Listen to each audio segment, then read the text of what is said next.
No, with this group, I think I can take answers. We don't have to take questions. We have another chair? Yeah.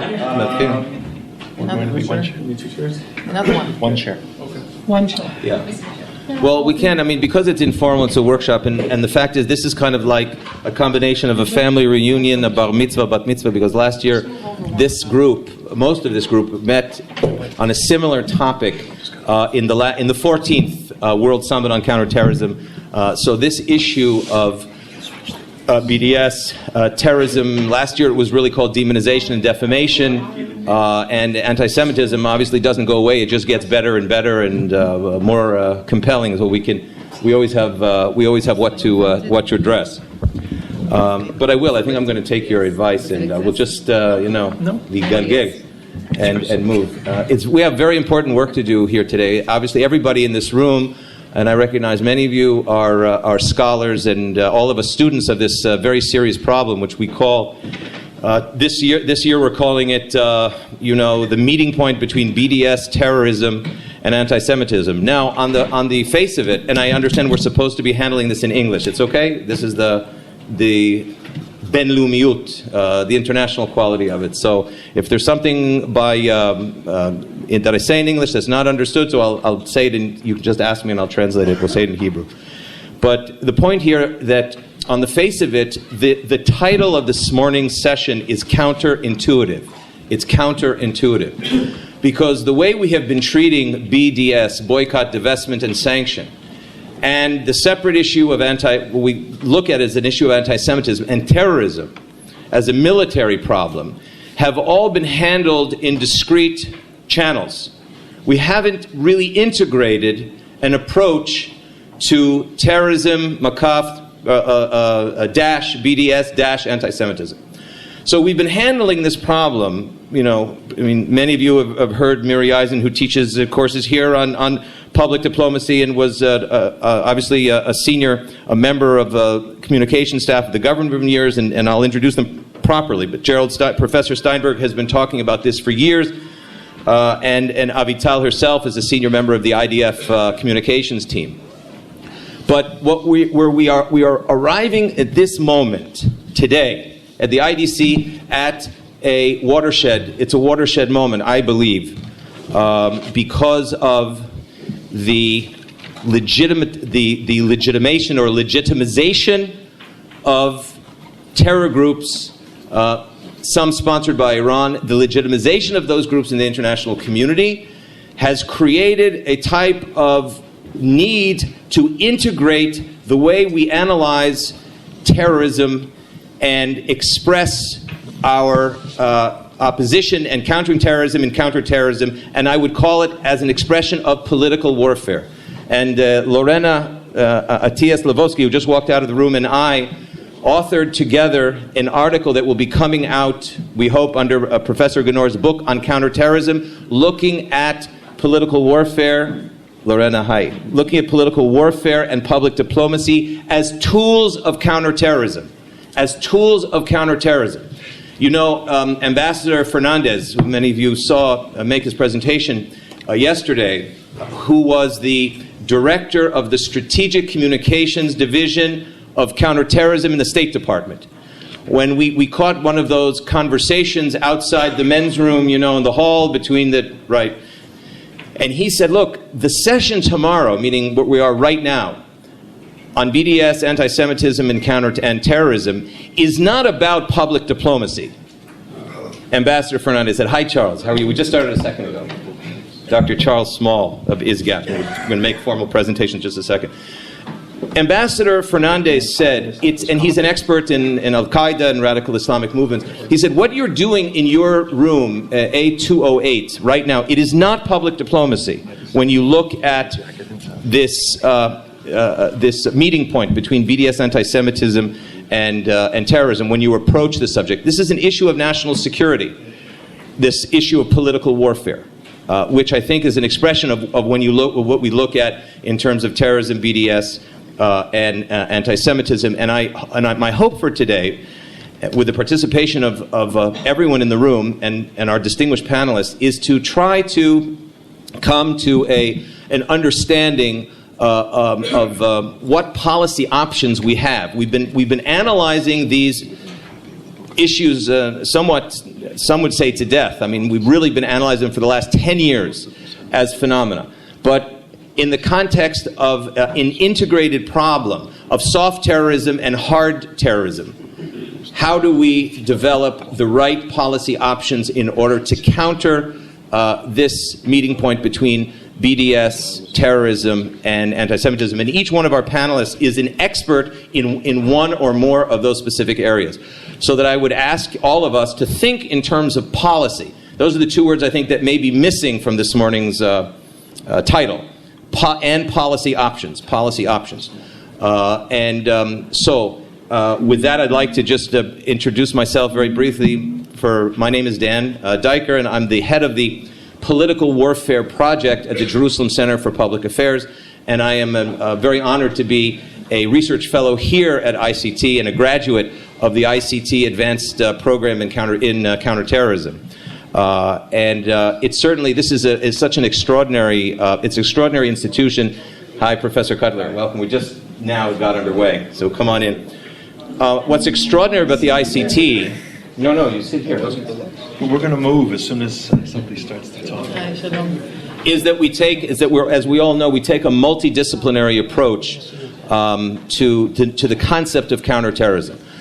So that when we think today political warfare, which is why I took the risk of being tremendously self-promotional and giving you this present, the policy book that came out on BDS, which is the first project of it's the first book or the first outcome of the project on political warfare. So I took the privilege of sharing it with you, and everyone's welcome to. I have more, but welcome to take it home. So I'm very honored to co-chair this session, and my co-chair, Lieutenant Colonel Reserve Avital Leibovich, who has had a very distinguished career. She's currently director of the American Jewish Committee in Jerusalem, and she, in her distinguished career, which is over 2 decades, in a number of positions in senior media and public relations within the IDF. And this is absolutely critical that we have Avital here today to share her, official and past and profound experiences on this issue of media as a tool of terrorism, media as a tool of counterterrorism, in understanding the meeting point between BDS, anti-Semitism, and terrorism. And she served as the public face of the IDF in front of millions of people. Frankly, we met a number of times in the studio in Jaffa Street, and whether it's Al Jazeera or CNN, and you bump into Professor Steinberg, who waits online and then follows her on things happening on the NGO side. Never wait online. Well, you were in the makeup room. I know that. And before coming to AJC, Lieutenant Colonel Leibovich served as head of the interactive media branch of the IDF Spokesperson Unit, which is a relatively new branch. And the IDF is thinking out of the box, I think, and she'll tell you the challenges there and what they've been able to accomplish. But that branch, she was uniquely positioned to create as a response to the issue of social networks and internet platforms in the media world. That's part of political warfare. Then let me just move to Professor Irwin Cotler, who many know and admire as I, a professor of law, constitutional and comparative law, international renowned human rights lawyer, and a counsel to prisoners of conscience, NGO head, public intellectual community leader, and peace activist, member of the Canadian Parliament, former Minister of Justice and Attorney General of Canada.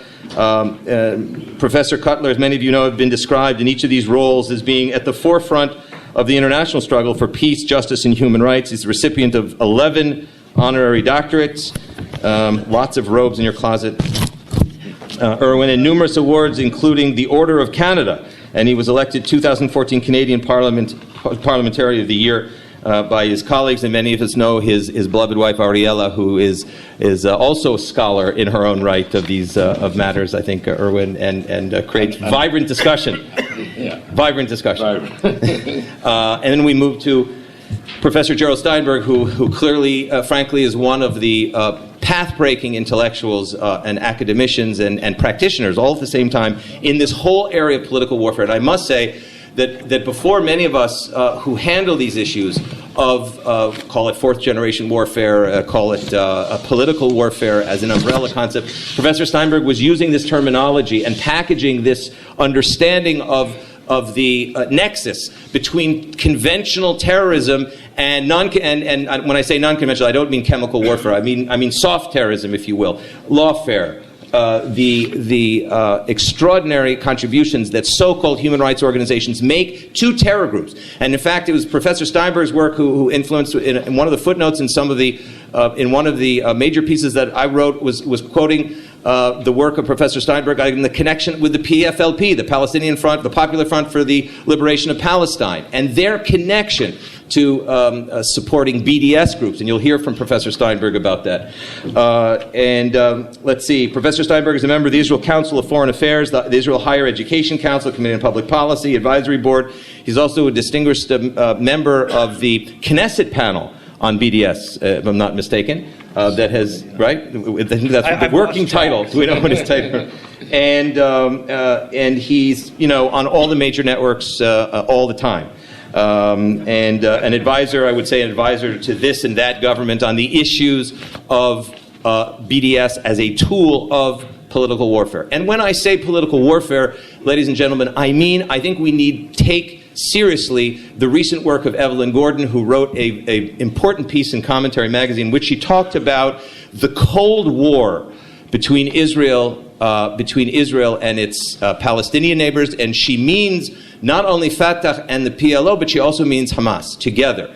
In this Cold War, it's an important intellectual and historical context for our discussion today, because if you think about the type of political warfare that went on between the United States and the Soviet Union, and the fact the United States ended up winning in the War of Ideas, then that creates, I think, the important context for us. Following Dr. Charles Asher Small, another friend and a great scholar of global anti-Semitism and policy, he's the director. Dr. Small is the director of the Institute for the Study of Global Anti-Semitism and Policy, called ISGAP, based in New York.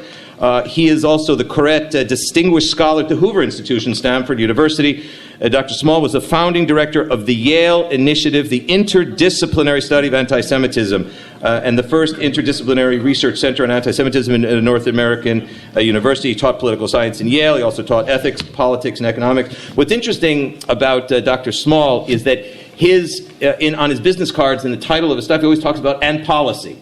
And policy. That's why I hope we can really focus today, BDS, anti-Semitism, terrorism, and then we should add and policy. Because I think that our distinguished panel is always focusing on what can we do from a strategic standpoint to counter this soft warfare, quote-unquote, political warfare being launched against Israel and the West, frankly.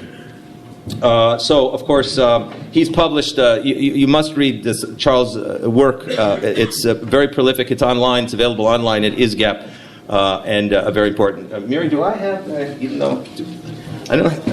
No, perhaps. Should I introduce myself? No. I wouldn't let you get away with that. I'm going to introduce you, but I don't. Oh, here we are. But many of them, Miri Eisin is served in the Israeli intelligence community and retired from active duty, the rank of full colonel 2004. She teaches here as a scholar and a teacher at the IDC, the master's program, teaching public diplomacy. And I would imagine public diplomacy in the loosest sense also contains issues of political warfare and media warfare and all other kinds of what we loosely call public diplomacy in these days. Miri had over a 20-year career in the military. She served as the deputy head of the Combat Intelligence Corps, the personal assistant director of military intelligence, and the intelligence officer in combat units and research departments. And then she, even though she's so young, she retired from the military after all those years, and then she served in the Prime Minister's international media advisor from the Second Lebanon War until the end of 2007. Over the last 10 years, Miri's been one of Israel's main presenters, for sure, on TV, newspapers, radio,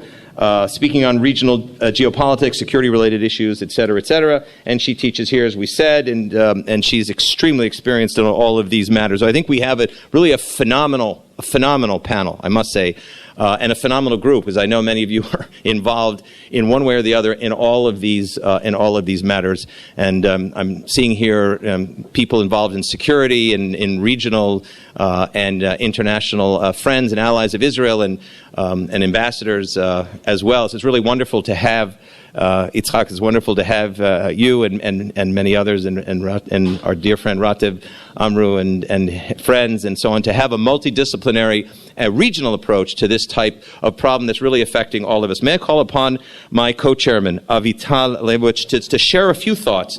This is the way I think it might work best. We're going to ask each one of our panelists to limit their opening remarks. It's just kind of like context, to 10 to 15 minutes. Everyone realizes that people start playing with their iPhones, not here, just the students, Miri. They start playing after 7 or 8 minutes. I would assume in this type of I would assume that in this type of forum there will be much more greater sense of urgency. But we realize that after 10 minutes, sometimes so we're going to really try to keep it tight so that we can get into discussion, because we do have a lot of time to discuss, and we hope that a policy paper will come out of this discussion. Obviously, it can be anonymous. It doesn't have to be any. Doesn't have to be by name, but just by group. Avital, it's my great honor to have you chat and share your thinking with us. Thank you, Dan, and good morning, everybody. Boker Tov. I'll try to share some thoughts, really try to trigger your brains a little bit about some things that I thought about BDS. And when I went into social media and I searched for different BDS phenomenons, then I found something which is quite interesting, and after I found it, I decided to give it a name. And later on, I'll be more than happy to see if you agree or not. So I found that the BDS movement, when it's using the social media platforms online, usually goes to what is easy and approachable. For example, an artist performing somewhere, like we just had Matisiao and the whole Spanish festival, and other products that have some connection to settlements and so on. But there are also total areas which the BDS movement on social media just ignores. For example, agriculture. I didn't find any activity on social media by the BDS movements, and by the way, they have a lot of pages on Facebook and websites with 100,000, sometimes over 1 million people that are actually active on those. But agriculture, nothing. Innovation, nothing. Medicine, nothing.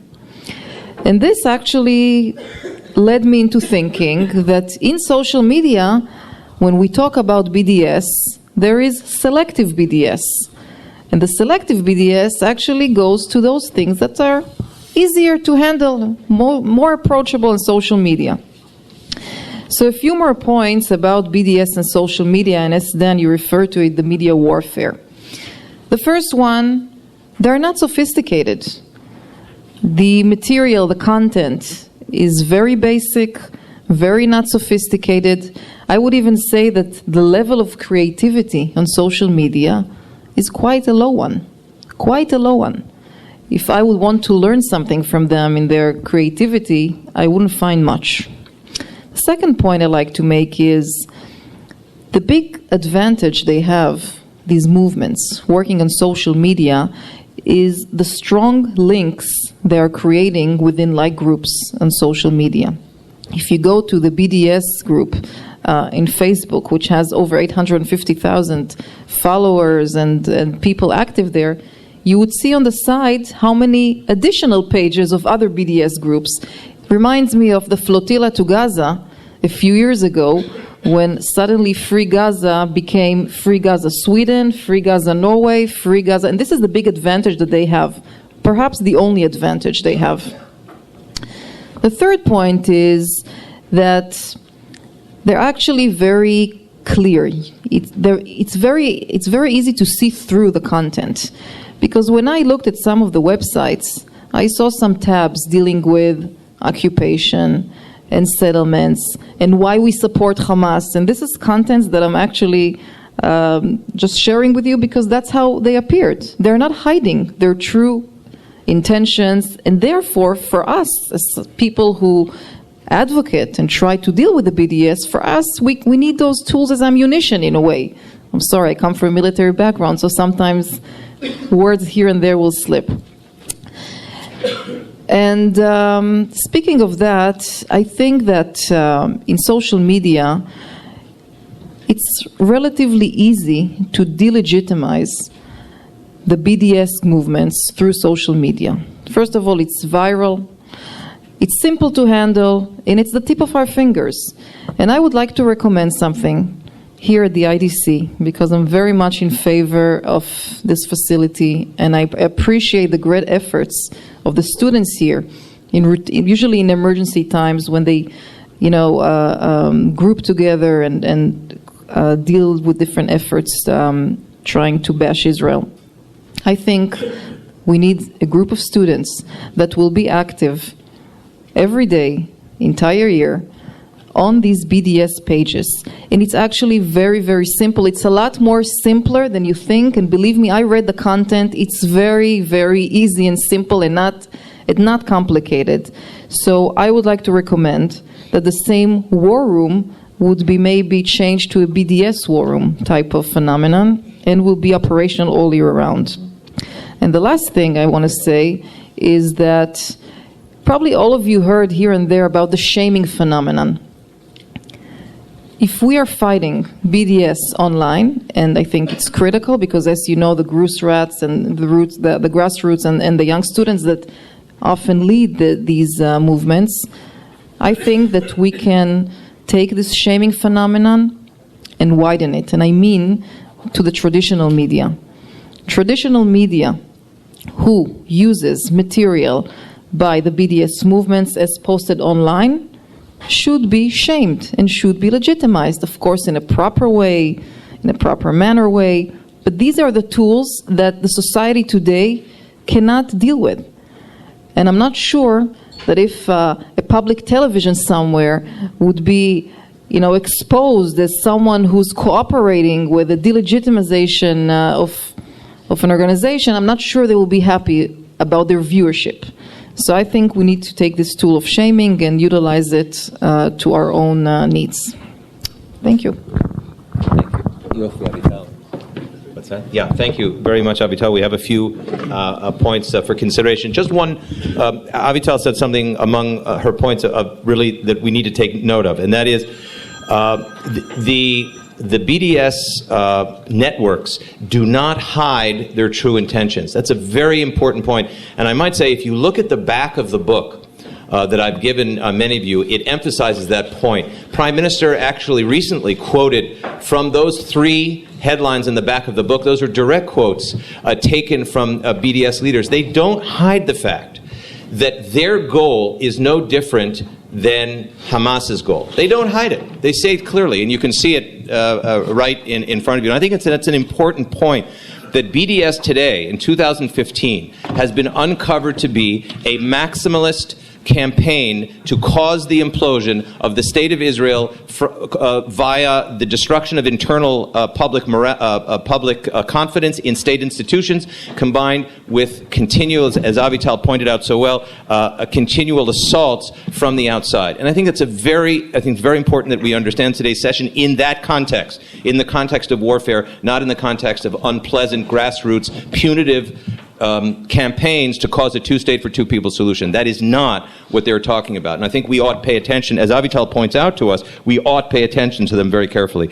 Professor Cotler is going to talk about genocidal anti-Semitism, which is a term that he coined some years ago, and he's been adding to it angles and perspectives and so on, and I'm sure that we'll have the latest and fresh thinking on that. Professor Cotler, it's really a privilege to hear you on these issues. Thank you, Dan. You made kind reference in your introduction to my wife. I just want to add to that my daughter is sitting here. She's the Director of International Relations here at IDC. I'm delighted that she's here. And Professor Bullock, who's right here in front of me, is the reason I got here, because I was frantically looking for a cab, and he was also looking for one, but he was able to get his daughter to arrange. Anyway, we're here, so I wanted to thank him as well, and for the conversation that we had on the way here. You're right on the issue of genocidal anti-Semitism, and I'll get to it in a moment, but the thing keeps evolving, and actually we've reached a critical mass in that genocidal anti-Semitism, which is going, frankly, not only unaddressed, let alone unredressed, but very often unacknowledged, save for colleagues of mine like Professor Small, who's been speaking to this and then organizing seminars. And so what I'd like to do this morning is share with you some thoughts and some reflections, some concerns about the Jewish condition and the human condition, about assaults on Jews and assaults on human rights, about the state of Jews in the world today and the state of the world inhabited by Jews. The whole seen through the looking glass of a globalizing, virulent, even lethal anti-Semitism on the one hand, and a global, virulent, lethal international terrorism on the other, which reached, I might say parenthetically, a tipping point with the Hamas terrorist war of attrition against Israel and the Jews last summer. We forget the manner in which that war was carried out by a terrorist organization that has as its covenant, not something I'm attributing to it, something which they affirm, a covenant which publicly calls for the destruction of Israel, the killing of Jews wherever they may be, and the use of terrorism for that purpose. All of which leads me just to quote a colleague of mine who was one of the first people that involved in this struggle, who identified genocidal anti-Semitism 15 years ago. My colleague Per Ahlmark, a former deputy prime minister of Sweden, and his words bear recall because they were uttered at the beginning of the 21st century. They were uttered in response to a statement made at the time which went unknown by Khamenei, who began the 21st century on January 3rd saying, "There can be no solution to the Arab-Israeli conflict without the annihilation of the Jewish state," not the Zionist regime, etc. This was stated expressly, boldly, and baldly. And here was Per Ahlmark speaking about this phenomenon and this new anti-Semitism. He said, "Compared to most previous anti-Jewish outbreaks, this new anti-Semitism is often less directed against individual Jews. It is directed primarily against collective Jews, the state of Israel. And then such attacks, and of course we witnessed this in the summer of 2014, last year as a case study, and then such attacks start a chain reaction of assaults on individual Jews and on its institutions. In the past," as Per Ahlmark continued, "the most dangerous anti-Semites were those who wanted to make the world Judenrein, free of Jews. Today, as he put it, the most dangerous anti-Semites might be those who want to make the world Judenstaatrein, free of a Jewish state." And so what I'd like to do this morning is just share with you some of the metrics, if I can put it, of this new anti-Semitism. See, all our analysis of anti-Semitism has been done under traditional metrics. When the ADL did its study in 2014 and concluded that anti-Semitism was a persistent and pervasive virus, it did so in accordance with some 10 metrics, traditional metrics, things such as, do Jews have too much power, etc. Even in the traditional metrics, the conclusion was rather alarming. I'm saying that we have yet to ask questions using new metrics or indicators, and I want to share 3 of them with you today. And the first is what I would call a genocidal anti-Semitism, which Dan referenced. This is not a term I use lightly or easily, nor should we use it lightly or easily or bandy it about. I'm referring here to genocidal anti-Semitism as defined by and as criminalized by the prohibition of incitement to genocide under the Genocide Convention. The Genocide Convention, it is sometimes forgotten, does not only prohibit the acts of genocide contained therein, it makes express reference to the prohibition of incitement to genocide. And as I mentioned yesterday in an all-party report, which is not easy to get these days in any parliament, and the Canadian Parliament concluded that Khamenei's Iran, and I use that term to distinguish it from the people and publics in Iran who are otherwise the objects of massive domestic repression, that Iran, Khamenei's Iran, had already committed the crime of state-sanctioned incitement to hate and genocide. And so under this first indicator of genocidal anti-Semitism, and I was thinking about this, Dan, I have now been able to reference, and you'll pardon me if I do this very telegraphically and very briefly, 8 different manifestations of genocidal anti-Semitism. I know the last time I spoke about it, I had 4, and some people say, why don't you keep it to 4? You will spare us the burdening us with 8, but I'll do this very quickly in that. The first manifestation of genocidal anti-Semitism is the one I referred to, that of Khamenei's Iran. I want to say that in the month of August and the first days of September, we have seen a spate of genocidal anti-Semitic statements emanating from the leadership of Iran, and time doesn't permit me to go into it, but this is after the agreement, a joint plan of action, the P5+1 on the nuclear agreement, had been agreed to. As I said, one of the problems with that agreement, both the negotiating process and the agreement itself, is that it overshadowed, if not sanitized, the other cluster of Iranian threats, which included the incitement threat. So this is the first manifestation of genocidal anti-Semitism, and that which emanates from Khamenei's Iran. The second is that which is anchored in terrorist proxies, and I've made reference to it in terms of Hamas's covenants, Hezbollah, the statements from Nasrallah equally calling for the destruction of Israel and the killing of Jews, and if all the Jews could be gathered at one and the same time in Israel, this would facilitate that objective, etc., etc.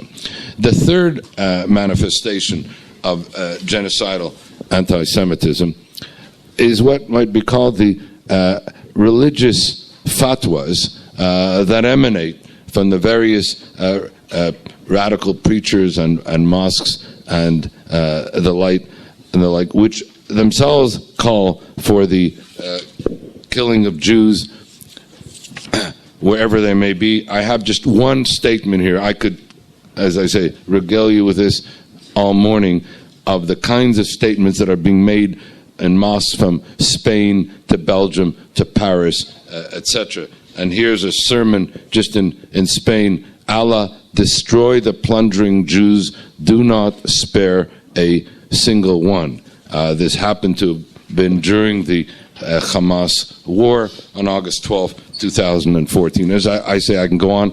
I'm just using this as another manifestation in where Israel emerges, as it were, through these religious fatwas as the Salman Rushdie among the nations. A fourth manifestation of genocidal anti-Semitism is that of, the radical Sunni groups. We may not pay much attention to it because, and yesterday we discussed, of course, the cluster of radical Sunni groups from Al-Qaeda to Daesh and ISIS. We forget that there is a connecting link there too with regard to their genocidal manifestations. Of course, genocide, it's not limited to Jews, but we shouldn't ignore that it is there as well with regard to Jews as part of the incitement against infidels as a whole. A fifth manifestation, which is sometimes ignored, is really what might be called a kind of global white supremacist neo-Nazi global anti-Semitism. And one should not think that this remains simply in the closet. The killings in Charleston, Virginia, people don't realize it, but if you look at the statements that were made, he said, I wanted to kill Jews because Jews deserve to be killed. Now, this came not from, let's say, radical Islam. It came from white supremacist groups, and it's been written up now as another global phenomenon. A sixth manifestation is what might be called populist anti-Semitism or street anti-Semitism. I remember when I was meeting with the head of the German Jewish community, head of the German Central Council of Jews, and he said to me last year again during the Israel-Hamas war, and I quote, "These are the worst times since the Nazi era. On the streets you hear things such as, the Jews should be gassed, the Jews should be burned." Similar statements shared with me by the heads of the Jewish communities in Paris and in Belgium, and I might add the kinds of statements that find expression in soccer games and the like in a populist type of genocidal anti-Semitism. The seventh is you find it on the social media, and the last is where, as we found in terrorist attacks, where lone wolf attacks, even by hyper-caché in Paris and France, the assailant acknowledges the manner in which he was incited lone wolves through this type of genocidal anti-Semitism. And so it is then, and with this I conclude, as I say, 8 manifestations of genocidal anti-Semitism, a critical mass, each of which can be documented, most of which is being ignored, and which then leads to the terrorism that we are witnessing on different continents. And so it is then that Israel is the only state in the world today, and the Jewish people, the only people in the world today that are the standing targets of state-sanctioned incitement to hate and genocide, and which find expression in the manifestations I shared with you. Very quickly, because it's the obverse side, a second metric is what I would call the demonization of Israel in the sense, and the Jewish people, where the demonization takes the critical mass indictment of Israel and the Jewish people as being the embodiment of all evil, ascribing to Israel all the evils, if you will, the major evils of the 20th century, which Israel is giving expression to it in the 21st century, i.e. Israel characterized as a racist, colonialist, imperialist, ethnic cleansing, child-killing, genocidal state. In fact, the notion of a genocidal state itself has been gaining currency. So you have it one and the same time, not only Israel being, and the Jews were the only ones, the targets of state-sanctioned incitement to genocide, but the only state and the only people accused systematically of themselves being genocidal. The kind of indictment that validates a third indicator, which I won't go into, but that is the denial of Israel's right to exist, or the Jewish people's right to self-determination, or even the fact of them having any validity as a people, itself embedded that a genocidal people does not deserve the right to self, etc., etc. And this brings me to the last indicator, which is really a fourth, and with this I close. This one is one of the most serious, because this links up with BDS, and this links up with a kind of global movement. The first 3 indicators that I mentioned, genocidal anti-Semitism, the second one being the demonization of Israel as the embodiment of all evil, the third, the political anti-Semitism of denying Israel and the Jewish people legitimacy. All these at least are overt, public, clear, etc. This fourth one, with which I close, what's disturbing about it is its sophistication. And this is where it links up to BDS, etc. And this is the laundering or masking of anti-Semitism under universal public values, where Israel is held out to be the enemy of all that is good and the repository of all that is evil, in the sense that, not in the ethnic, colonialist, imperialist, ethnic cleansing, but in the sense that it is opposed to all these universal public vows. I don't want to take any more time. I'm prepared to do in the discussion. There are 4 or 5 case studies of that. One is laundering of anti-Semitism and delegitimization under the protective cover of the UN. On each of these things, you could write a book. The second, the laundering of anti-Semitism under the authority of international law. Third, laundering of anti-Semitism under the culture of human rights, especially the UN Council on Human Rights, which gave birth first to the Goldstone Commission, then to the Shabbos Commission. And in this past year alone, and in the past months alone, held Israel out to be the worst violator in the world of human rights, the worst violator in the world of health rights, the worst violator in the world of women's rights, and I can go on. In other words, in that sense, the enemy of all that is good. And finally, the laundering of this anti-Semitism under the struggle against racism. And here the apartheid analogy comes into it. And I recall this, and Gerald knows we discussed this when I was in Durban in 2001. I'll never forget an image which played out every day in the streets of Durban at that time in the World Conference Against Racism.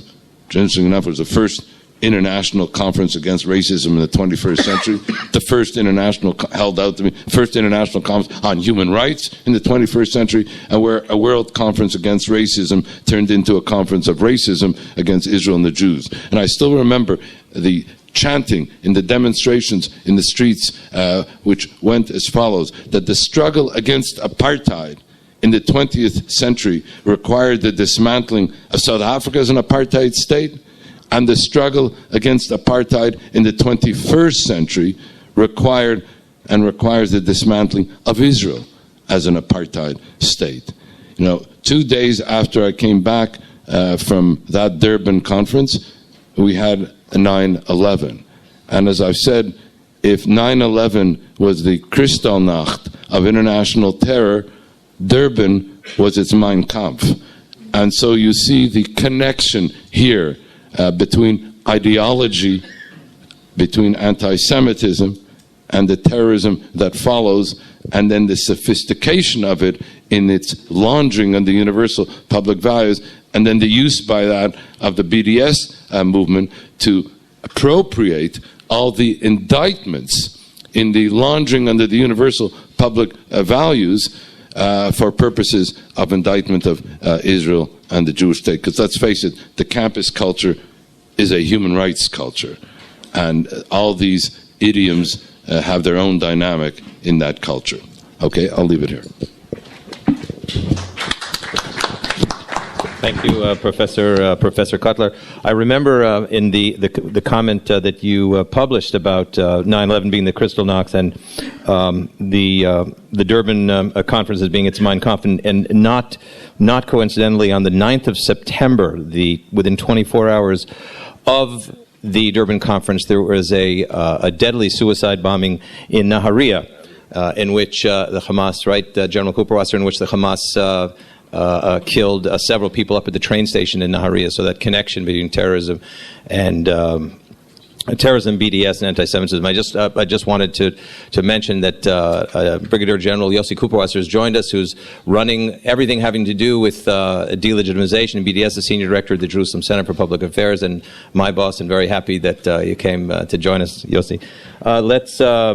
Let's move to Professor Steinberg, who's going to help us understand the connection between radical Islamic groups and funding and aiding and abetting human rights organizations who are also funding, aiding, and abetting directly BDS organizations. Gerald. Thanks, Dan. Can you just, let me see if I can find the PowerPoint here. I'm going to zoom in. We've heard, and we will hear more excellent analyses. Okay. Are you going to help me out here? Where's the keyboard? Okay, escape. And where's my PowerPoint? No technology assistance. No, we're getting there. We're almost there. Yours and mine, so I don't see where it is here, so I'll let you figure it out. We're back up here, down there. Okay. I'm going to zoom in and give very concrete examples, and I will zoom in and give concrete examples of the kinds of phenomena that we've heard from our previous speakers, who in each case hit the nail on the head is probably too much of a cliche, but I think very exact, and show how this actually works. Specifically, in looking at the role of non-governmental organizations, NGOs, I'm assuming, I look at most of the faces here, familiar. Many of you were here last year, the year before. I'm not going to repeat myself. I'm not going to talk about Durban. That's for the first time, I think, in about 15 years. If Irwin's in the room, then I can't talk about Durban, can't add anything to that. But I want to talk about how that's developed in the last 15 years through the Durban strategy.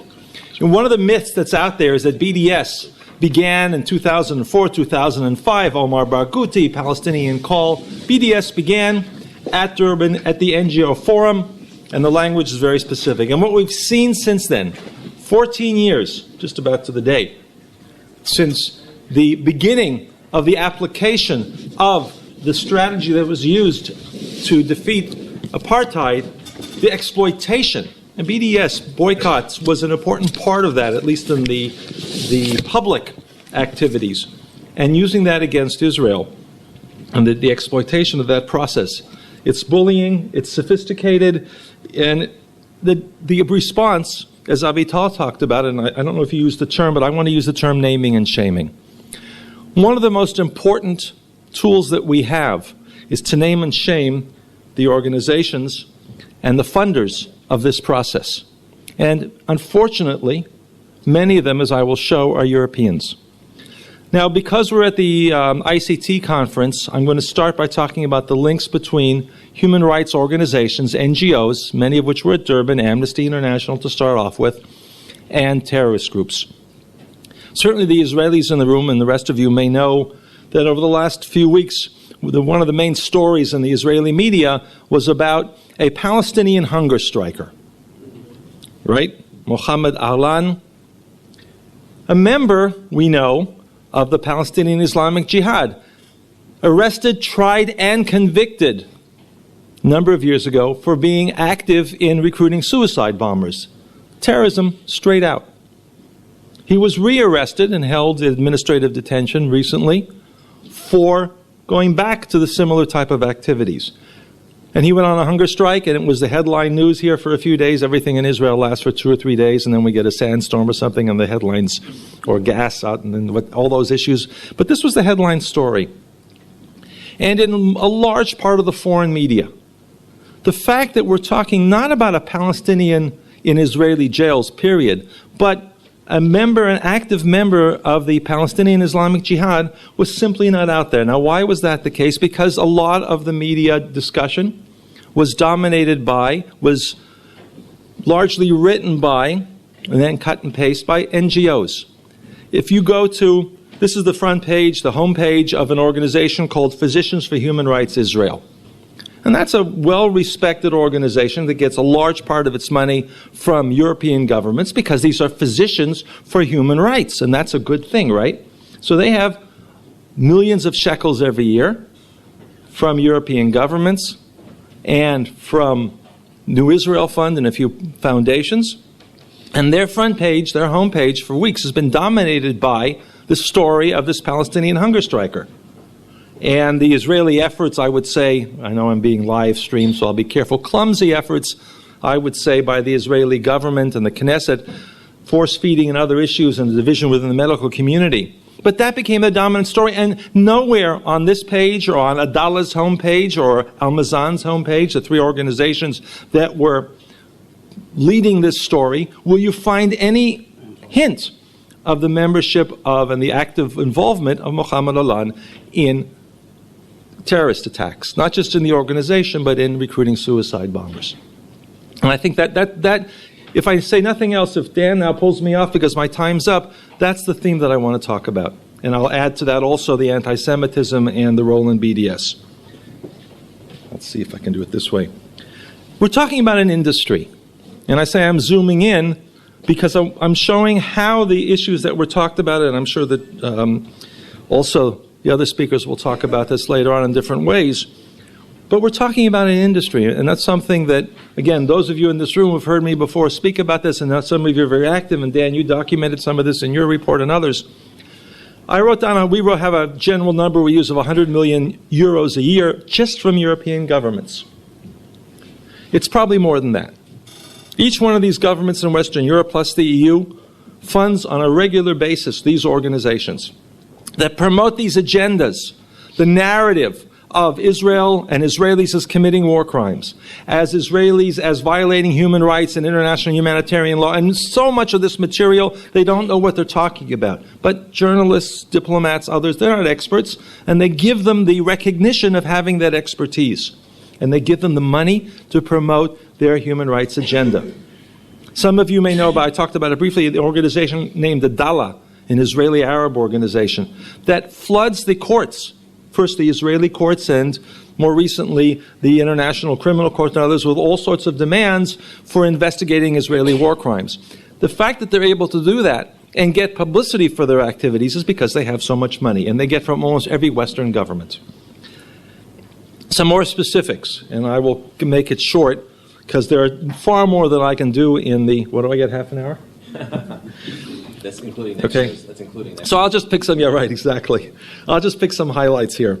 Again, just so that you get a sense of the extent of this problem and the irresponsibility, the failure of the funding organizations to do due diligence and know who they're funding. In meeting after meeting that I have with diplomats, with decision makers, with funders, Dr. Bollag is here, so he knows about the work that we've done in Switzerland on this.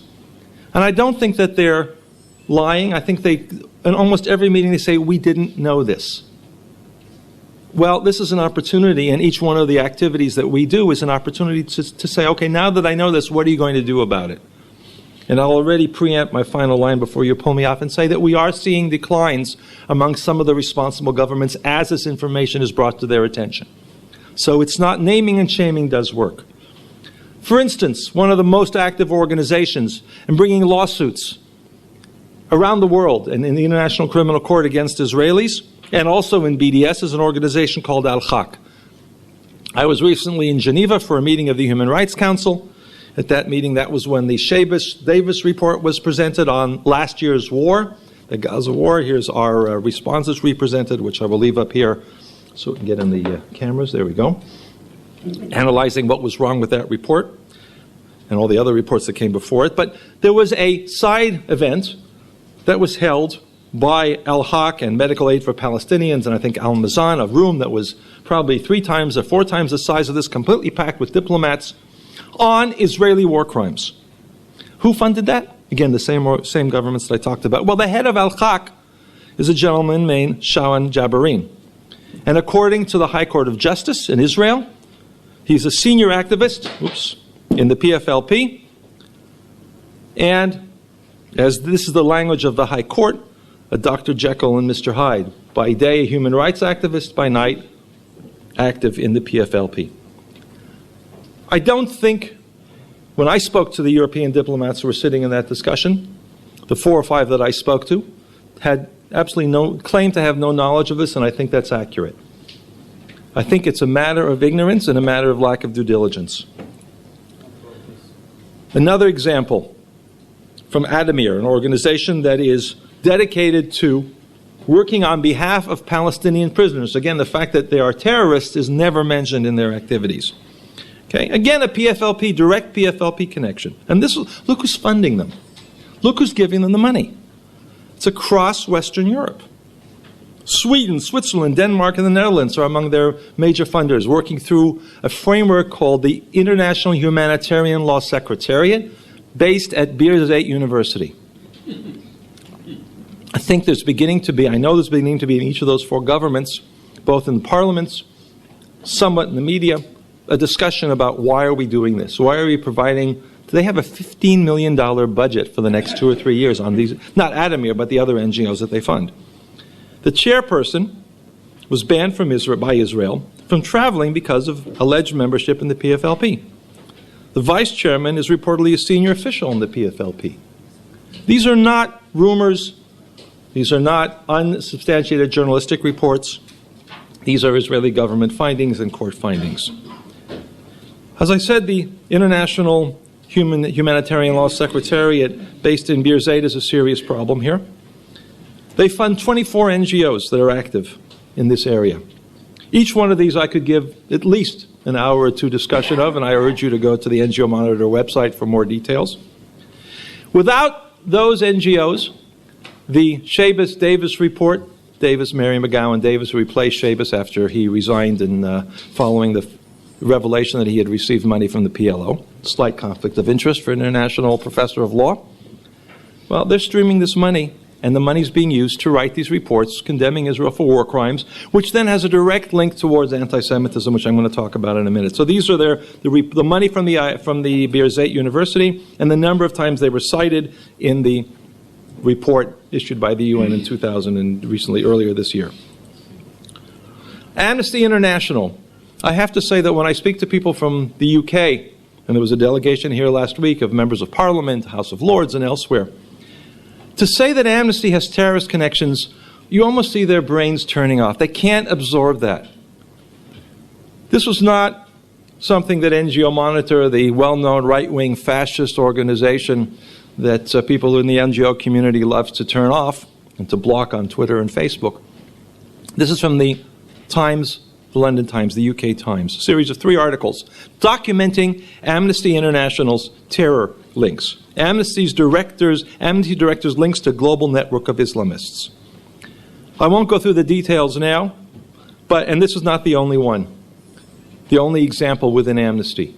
Amnesty is a roughly £200 million a year organization. They have hundreds of employees. It's also easily used by terrorist networks to promote their agenda. Coalition of Women for Peace. I'm going to skip some of these, but here you see carrying PFLP flags. That's the demonstrations that take place along the Israeli separation barrier construction areas in Berlin and elsewhere. The links are very clear. I could easily spend a lot of time talking about an organization called the Islamic Relief Worldwide, which has fundraising and activities throughout Europe. This was over a year ago. The Israeli Department of Defense, Ministry of Defense, declared after a series of findings that IRW funnels money to Hamas, a terrorist organization. Well, when we wrote to each of these funders and asked them what their knowledge is of this, we mostly got answers which said, we're not going to talk about it. Or this is something we've checked and it's all good. IRW says we had an internal audit and it came out clean. We're not a terrorist organization. That's about as far as it goes. And you can see the amounts of money that they get. The only country that seemed to have stopped funding preliminarily has been Spain. And that was partly because some of the members of the Spanish Parliament and some of the journalists there began to focus on, if nothing else, this tremendous waste of money for an organization which is linked to terrorism. This is the failure to answer the request for information. We have concluded that the balance of public interest, this is from the Department for International Development in the UK. Official request, freedom of information. We have concluded that the balance of public interest in this case favors withholding the information requested. We requested details of how the funding process took place. You would think that they would be very open about the British government, how they decide who's giving the money to what frameworks. No. Public interest, and of course you can't go beyond that. That's the end of it. And the same thing, the IRW here says, okay, we did rigorous internal control and compliance systems. Trust us is what that means. Islamic Relief Worldwide. Interpal, there are other organizations. A couple words about anti-Semitism before Dan pulls me off the stage because it's directly linked.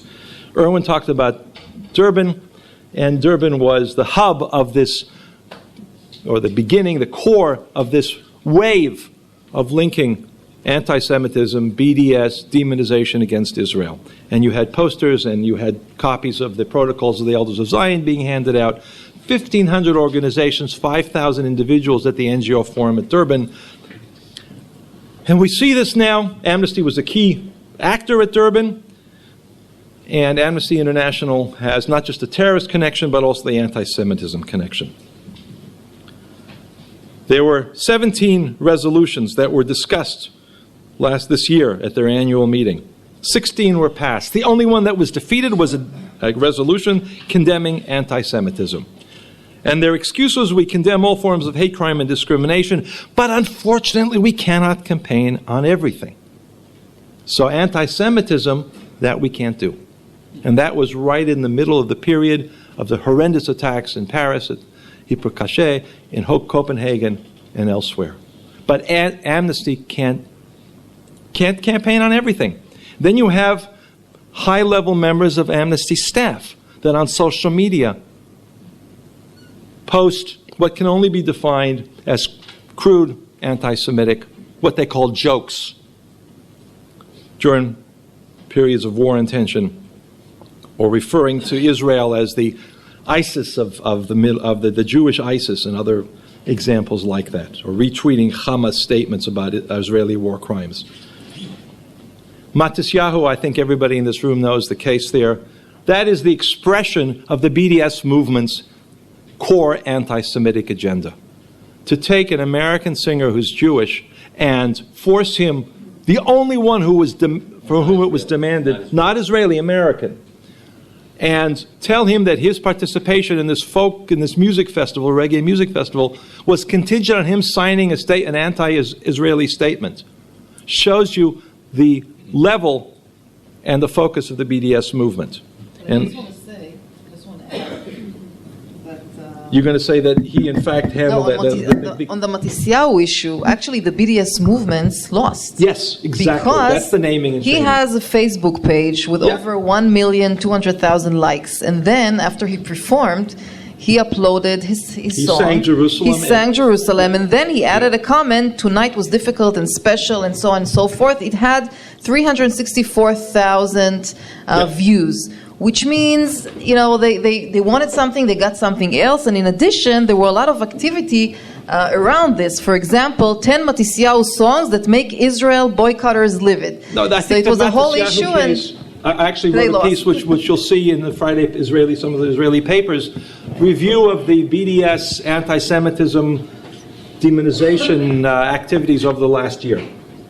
And that is the core of my ending, which says that there are reasons, and I was going to actually get to that, there are reasons for us to be optimistic, precisely because of that and other examples. So, yes, I agree. There are also still reasons to be pessimistic. And here's some visuals of that. Again, it's the funders, it's the enablers, it's the irresponsible European funding for these processes that need to be held accountable. I have to use the word, I can't think of a better term than obscene, anti-Semitic, and I won't show you the video now, the Zio media, Zio money. This was part of an email group, not even closed, that included and was posted by the head of an organization, the founder of an organization called Medical Aid for Palestinians. Very prominent group, in part funded by the British government and others. The founder, Dr. Swiyang Chai, promoted this video to understand what the Jews are doing. This is a David Duke video. And again, I won't show you, you can find it, and it's even cruder than what the cover and the statement there looks like.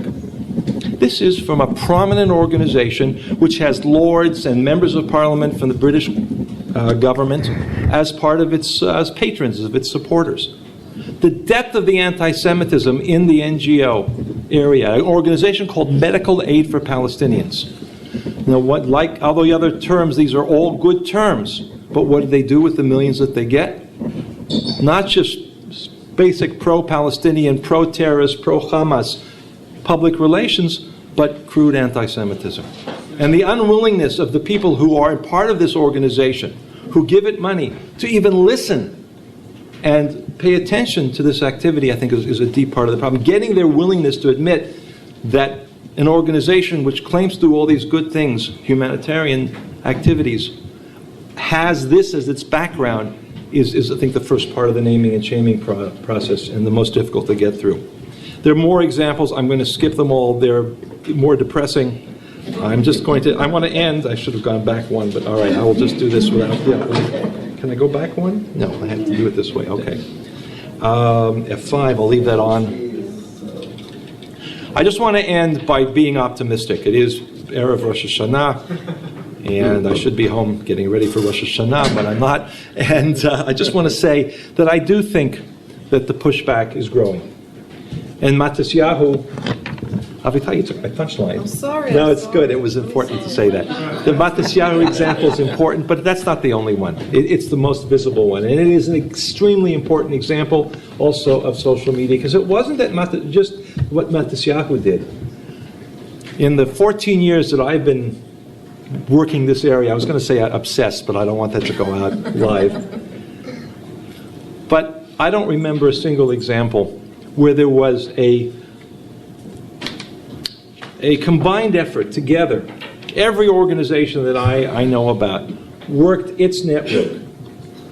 Protests, the United States, the UK, a very extremely good group of people in Spain worked on inside that country to name and shame the funders of that festival and the BDS organizations that forced this or attempted to force this very clearly discriminatory anti-Semitic process on Matisyahu and elsewhere. It was that was the prelude to him being invited back and really a triumphant success against the BDS movement. We also are beginning to see in the European Union, among a number of individual countries, that due diligence that has been absent for so many years.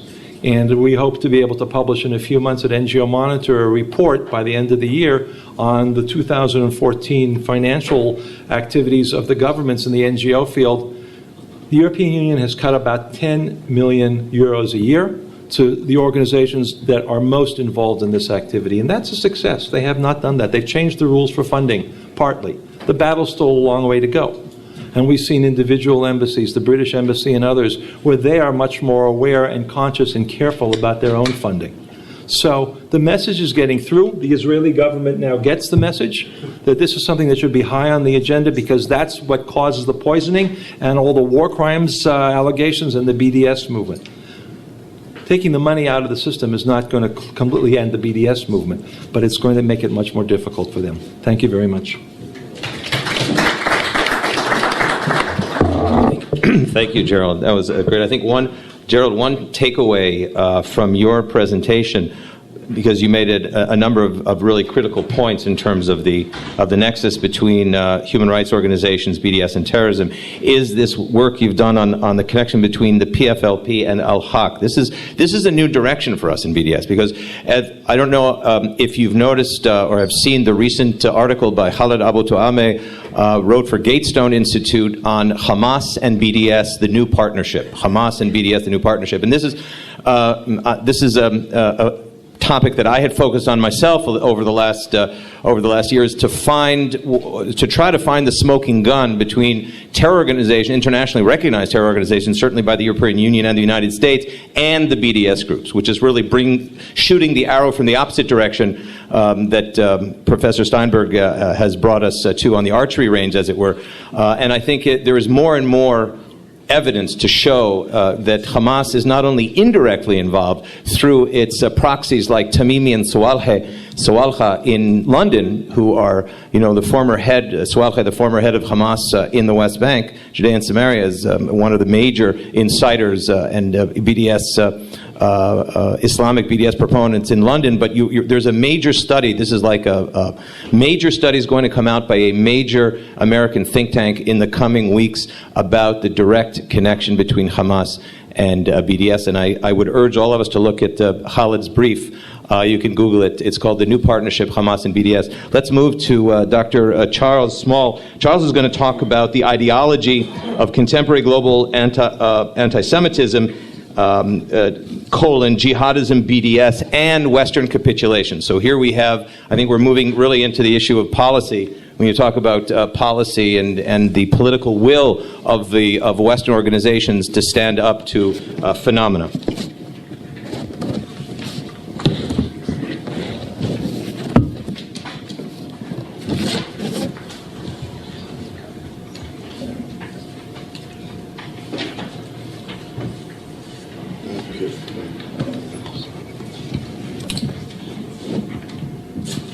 So, Dan, thank you very much.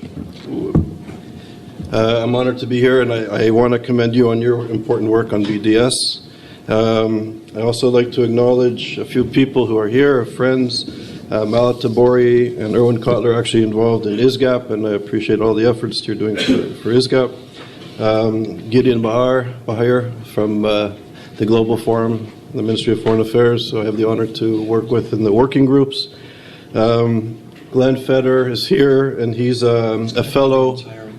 He's a fellow. The entire everybody's going to be acknowledged. So Glenn Feder is a research scholar, senior research scholar at ISGAP, and he's running the ISGAP program at the Sorbonne and the CNRS in Paris. And Glenn helped a lot to with this research that we're doing on the BDS at ISGAP. So I would like to start. In a sense, what we're trying to do at ISGAP is to put all of these issues into an analytical context and to try to understand processes of anti-Semitism in the age of globalization.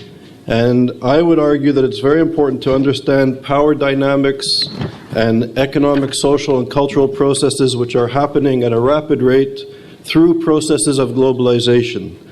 And there's a difference between, I think, looking at global anti-Semitism as a descriptive exercise and looking at anti-Semitism and globalization, or the globalization of anti-Semitism. Very briefly, anti-Semitism can be broken down into three categories. I'll be very quick. There was a religious phase, biological, and a sort of a racist phase of anti-Semitism, and today contemporary anti-Semitism has its focus on attacking Jewish notions of peoplehood. So, very briefly, when the dominant perspective of perceiving reality was through the lens of religion, the Jews were the wrong religion. And what Professor Cotler said, which is so true, is that what makes anti-Semitism different than other forms of hatreds, I would argue, and I know Irwin argues, is its genocidal component, its inherent genocidal component. So not only were Jews the wrong religion and blinded by evil for not accepting the Christian notion of the Messiah, but world redemption was somehow hindered and bound up in the redemption of the Jew. So the Jew had to be transformed and civilized to save the world. And this is the inherent genocidal aspect of anti-Semitism. When the dominant perspective of perceiving reality was through the lens of nation and race and biologically determined worldviews, the Jews were the wrong race and the Jews were the wrong nation. And in order to save the race and the nation, the Jew had to be removed. So no longer was the out was conversion, but this time the Jew had to be exiled or slaughtered, and this culminated in the Holocaust. By and large in the West, these forms of religious and racial forms of anti-Semitism are passé. If you mention this in the Ivy League universities or in Oxbridge or in the Sorbonne or in the New York Times or even at a cocktail party, you'll be removed from the room. But, and this is the but, contemporary anti-Semitism is focusing now on Jewish notions of peoplehood, the self-determination of Israel, the self-determination of the people of Israel, the Jewish people in the land of Israel, and the connection of Jewish people in the diaspora to Israel. That this is the onslaught of contemporary anti-Semitism, and I dare say, again, there's an inherent genocidal component to it. And you can see people among the radical Islamists and even among the postmodern left, in quotations, whatever that means today, stating that if only the stubborn Israelis, the stubborn Jews would change their policy or change, jihad would disappear, there would be peace and world harmony would break out if it wasn't for these Jews changing their religion, changing their ways. So this is what I think the panelists are pointing to as contemporary forms of anti-Semitism. And through the BDS movement, we're rapidly seeing there were some in the diaspora, particularly liberals in the United States, that tried to distance themselves from Israel, from Israeli policies, from the right of the Israeli political spectrum, from the religious, and saying that we in the diaspora were somehow different than these Israelis and the policies of the Israeli government.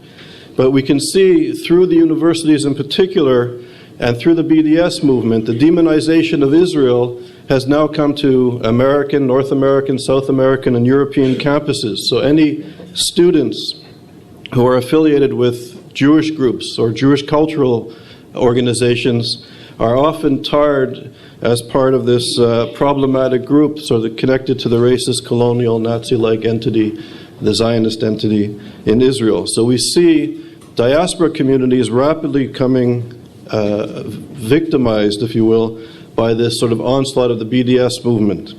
But what I would like to try to do is to put into context what is happening through processes of globalization. So globalization as a process brings people together as never before through telecommunications, technology, travel, the trade of goods and services. People have never been so close, perhaps in the history of humanity. And business and commerce and trade sort of speeds up. Investment could be done by the click of a button. People travel. 1 or 2 generations before us, scholars would never travel overseas at the rate that we do. And we, through the internet and telecommunications, we may have more friends thousands of miles away than we do in our neighborhood. But at the same time, as globalization brings people together, the sort of the top of the culture, it also marginalizes and divides as never before. And there's a notion of the time-space compression. The more time and space and the faster you go, the more you're on the giving end of globalization, and the more that you're stuck in time and space, stuck in locality, moving at slower paces, you're on the receiving end, the nasty forms of globalization. And we see an increase in marginalization, economic and social marginalization, as modern nation states, particularly in the Middle East and other parts of the world, begin to fail. People with aspirations, modern notions of aspirations of economic development and integration and advancement, those dreams of the 1950s, the 1960s, and the 1970s have been crumbling, I would argue, in part because of neoliberal policies. And as this dream of modernization and citizenship dissipates as the states are weakening, now we have a vacuum of radical political Islam and other reactionary movements filling the space that the state once occupied economically and certainly ideologically. So on the one hand, we have in this globalizing moment the rise of radical political Islam, which uses genocidal anti-Semitism as a core element of its ideology. It's a way that they are garnering support, but it's also, we have to give credence that it's a well thought out worldview. It's rooted in a theology, a perversion of a theology, of a political philosophy, of policy, and of military strategy. Anti-Semitism has been an effective tool to mobilize radical political Islamists, not only in the Middle East, but as we're seeing, and I think we need to pay very close attention to this, in the West. This contemporary anti-Semitism is being received, it's almost, they say when you used to smoke and people stop smoking, you still have sensors in your body that people who were once smokers, if you take 1 or 2 cigarettes, you'll get hooked again because you're predisposed to being addicted. So I think, in a sense, we also have to take into consideration the deep, rich history of anti-Semitism in the West. And there was an assumption by many of us that after the Holocaust, the West learned their lesson, and that somehow anti-Semitism died or disappeared. But we are now seeing that forms of hatred are deeply rooted in society, deeply rooted in philosophy, in institutions, in cultural symbols. And this BDS, the anti-Semitism emanating from the Islamic world and being received into Europe and North America, is not coming to deaf ears. There's a traction that's happening. So on the one hand, you have radical political Islam. On the other hand, in the West, we're in this sort of postmodern moment. And in postmodernity, notions of good and evil are passé. Hybrid identities, relative narratives that are perceived as relative, that all narratives have a place in the spectrum that need to be heard and understood. So all narratives are somehow equal regardless of the ideology behind it. The interesting thing about radical reactionary Islam or Islamism and postmodernity, there's an element that is both anti-Western hegemony, and there is some sort of ideological and even political at times commonality. In fact, Edward Said and Michel Foucault, two important founders of sort of the post-colonial and postmodern moment, perceived the Iranian Revolution as something akin to the French Revolution and Enlightenment.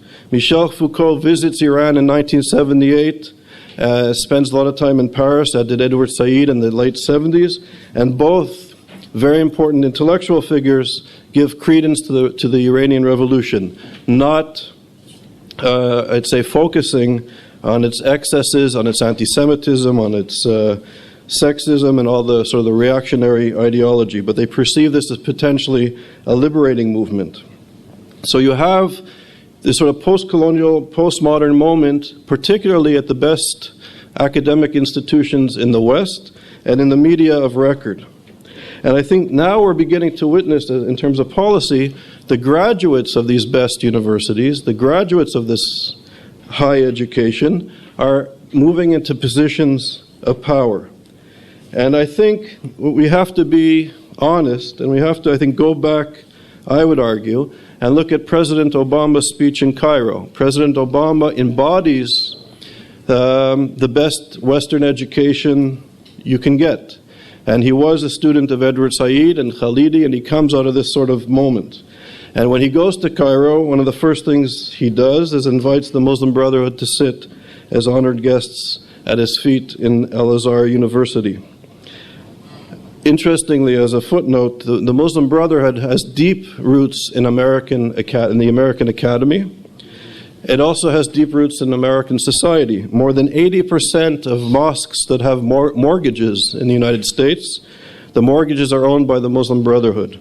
And this is some of the research that Glenn Feder and I are doing together. So the roots are old. A lot of the exiled Egyptian Muslim Brotherhood people ran away from Egypt and found refuge at American universities.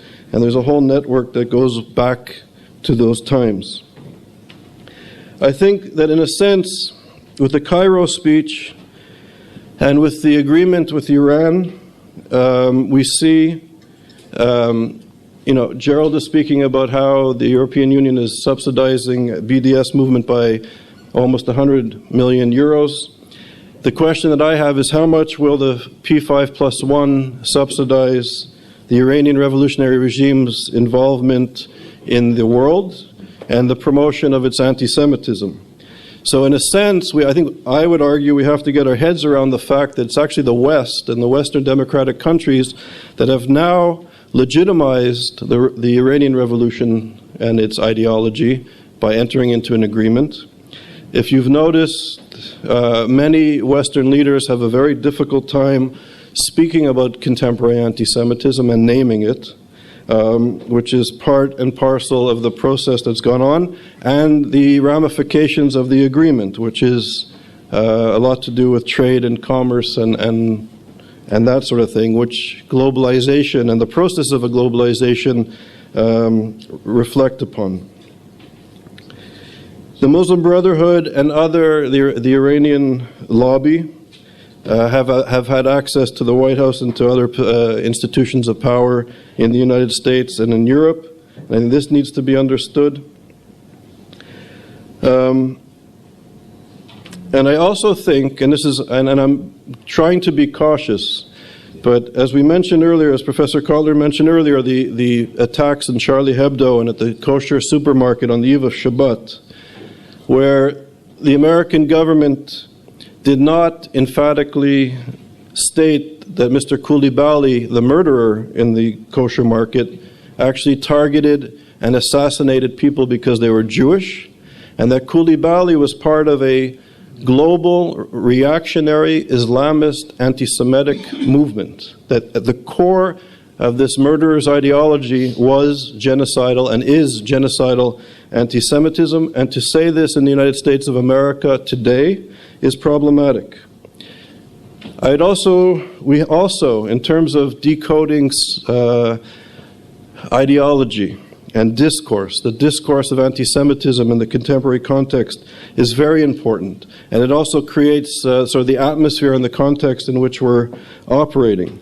And when the President of the United States uses words like moneyed lobbyist, crazy, and other deeply disturbing tropes, I think that we need to really speak out, but we also have to understand the implications of this language.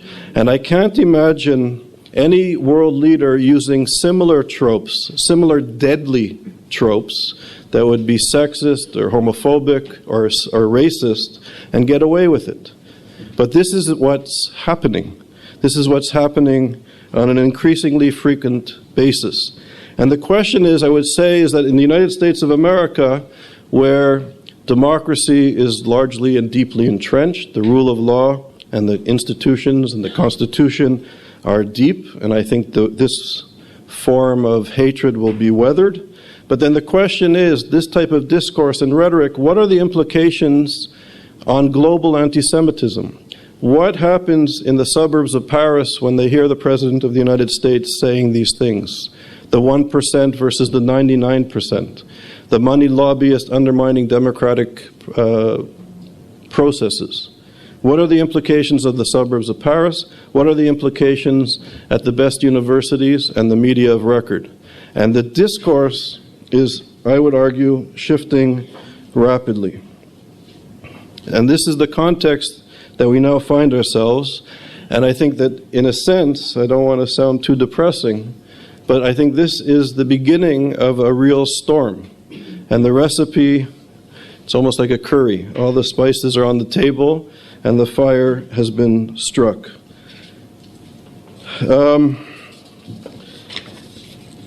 In terms of the BDS, I'm going to try to share with you a very short story. As some of you know, and as Dan mentioned, I was running a research center on anti-Semitism at Yale. It was the first research center at an American university on the study of anti-Semitism. I have time? Yeah, just a couple of minutes, okay. And to make a long story short, we were there for 5 years. It was a vibrant center, and we were closed. We were closed down. And for the first time in the history of Yale, as far as I know and Professor Alan Dershowitz know, the Academic Review Committee's report was deemed classified, and none of the scholars or philanthropists or administrators associated with the center know for sure why it was closed. And this is where I think the BDS, I don't have a background in this type of research. I do social theory and anti-Semitism, but I found myself and 14 of my colleagues out of a nice university. So by coincidence, a few years later, while I was finishing an article at Palo Alto and at Hoover in a beautiful little town in California, I finished an article about 2 in the morning, and I was very happy that the article was finished, but I was too wired to go to sleep, so I started Googling. And I remember there was a young man named Charles Hogan. Charles Hogan is an Anglo-Saxon guy from Connecticut who was the vice president of Yale. And I Googled him, and I started to find these very strange links on the internet, which kind of freaked me out. But thanks to some colleagues, we started to do some research. And basically, Charles Hogan worked for a man named Khalid bin Mufaz, who was a major multi-billionaire, owns all sorts of companies, including pharmaceutical companies. Now, bin Mufaz, Mahfouz, you're right, sorry, Mahfouz, excuse me. He's based in Cambridge, Massachusetts, and if you remember, he sued Yale University Press over Matthew Levitt's book on Hamas. Pardon me? Rachel Ehrenfeld, he also... Right, and Rachel Ehrenfeld, correct. And intimidated her quite well. What's interesting is that 3 months after Mahfouz dropped the lawsuit against Yale University Press, Charles Hogan became the vice president of Yale. Charles Hogan was the vice president of the pharmaceutical company in Cambridge, Massachusetts, and Mr. bin Mufaz was his boss. So that was one interesting connection.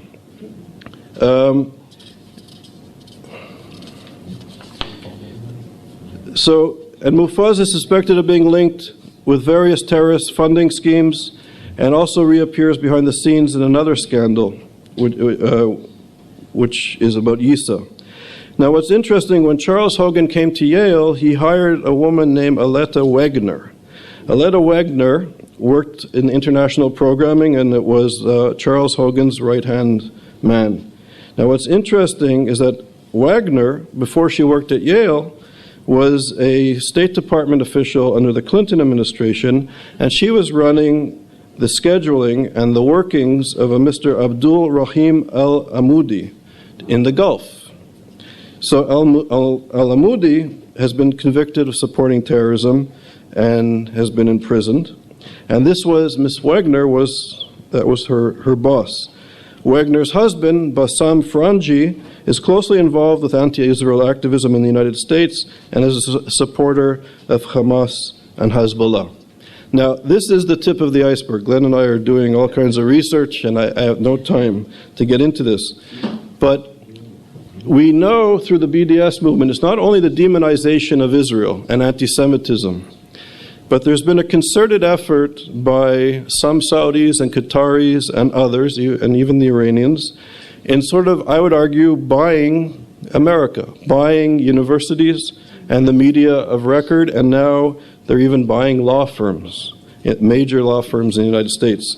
So this is a serious moment that I think we need to also investigate deeply into these international links. And the interesting thing about the United States, I think the United States is a free market system.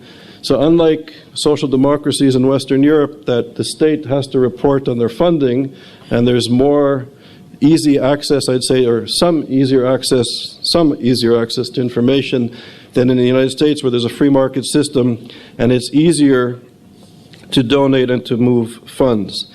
And this is the tip of the iceberg of what Glenn and I found.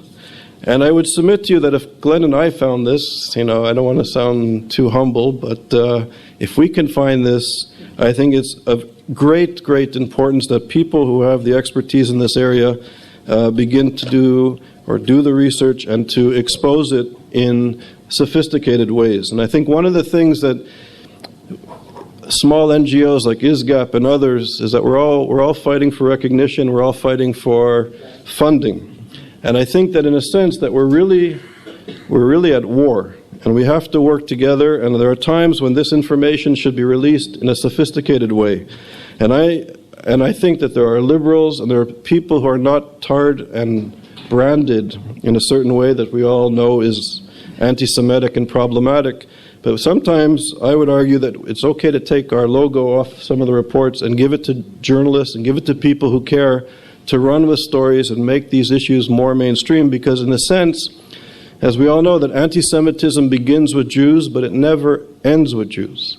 And this reactionary social movement is anti-democratic, it's anti-citizenship, it's diametrically opposed to what people who care about democracy and civil rights are all about, and that this is a war on democracy, and there's been a concerted decision and effort made to use anti-Semitism as a way to usurp Western hegemony in the West, in the Islamic world, and also to defeat it in its home territory. So this is a war against democracy, and anti-Semitism is just a tool in the weapon of the anti-democrats. Thank you.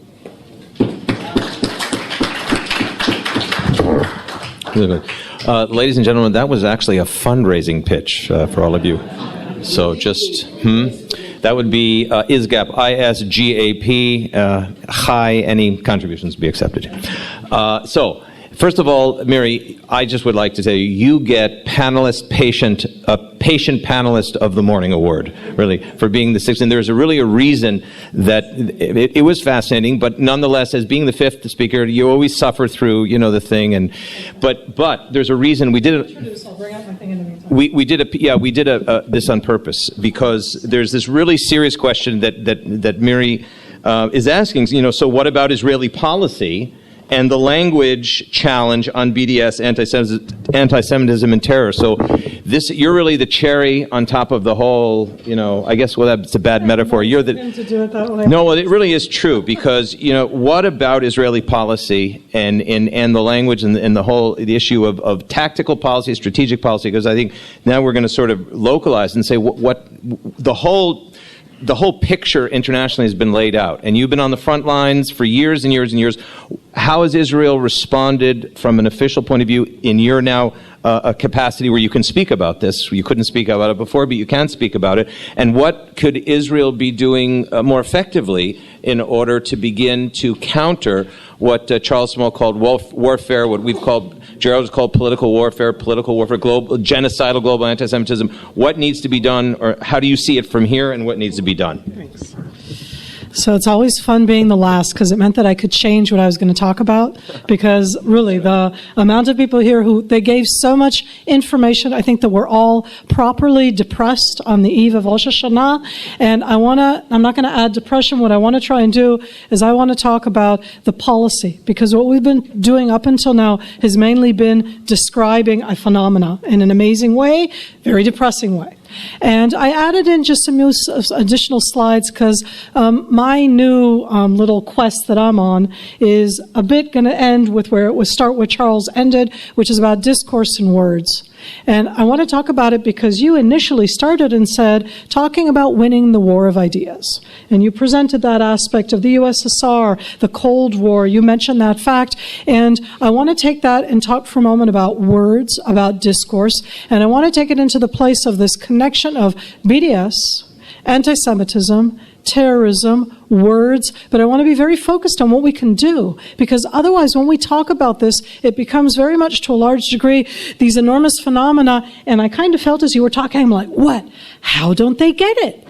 And here I want to connect into what a few of you were talking about, because to me it isn't this little simple, we'll present it, and we'll be in depth. I think Avital, it's like about the knowledge and the lack of knowledge. And I'm like, guys, been in this for a long time. It's not about trying to connect to people and telling them about knowledge. And on that term of Israel and advocacy, Hasbara, we'll just explain it better and they'll get it. I say, sadly, this isn't just about a legal trial in the United States. I'll present my case, they'll present their case, and I'm going to win, not in a knockout. And here I want to talk about the words, because what I've heard until now very much bites into that, and I want to present just a few of these issues of the words and the framing. So let's look at these words, okay? I'm going to sit with everybody here afterwards personally, and we're going to talk about words, and I'm going to talk about the fact that I stand up and I want to go, injustice, oppressor, okay? Who am I going to be with? You don't need to be a Muslim to stand up for Gaza. You just need to be human. Now, everything that I'm showing, by the way, is from last summer. I do it and collect it all of the time. I'm using last summer just because it was a big high point in that sense of what came out. And yes, you know what? It is simple. You know what? It's not sophisticated at all. And you know what? If I'm a good guy, I'm a good guy in North America or in Central and South America. I'm the right person with the right ideals and the right ideals in Africa and in Asia, where they don't necessarily have in Asia the Judeo-Christian background, as opposed to something that you do find much more in Africa or in North and South America or in Europe. And I'm saying that because with the terms that are used, that terminology, the words that are used in this context of both BDS and anti-Semitism, and in a moment I'm going to connect it into this discussion on terror, is that the words themselves are the words of the good guys. If I'm talking about Gaza, I exist, therefore I am. It's not just postmodern. It's talking exactly to the people who are going to stand up and say, I'm human, so where am I? I'm with Gaza. I exist, therefore I am, because in Gaza I don't exist. So who am I against? I'm against the bad guys. Who are the bad guys? I take you back to that first one. Those are the oppressors. They're the ones who are against justice. They are doing an injustice. Just look at those terms. Which side do you guys want to be on? Do you want to be with the just? Do you want to be the ones who are human? Or do you want to be with the unjust, with the bad guys, with the ones who are from the other side? And here I am going to be very critical of the place that I stand in. I'm going to be critical because now I'm outside, right? Okay? But I will say that I'm not known for being somebody who doesn't speak up. I've been critical about this from inside the system and not just outside the system. Because I've been involved for the last 15 years. For the last 15 years, our terminology, our response to a large degree, but also our initiative, because we don't always respond, we also initiate. And I'm using here, this is my own invention. I haven't yet figured out how to write it in a sense, okay? But we talk security, and they're talking humanitarian. And when you talk security to somebody who's talking humanitarian, what they hear is all of their worst fears.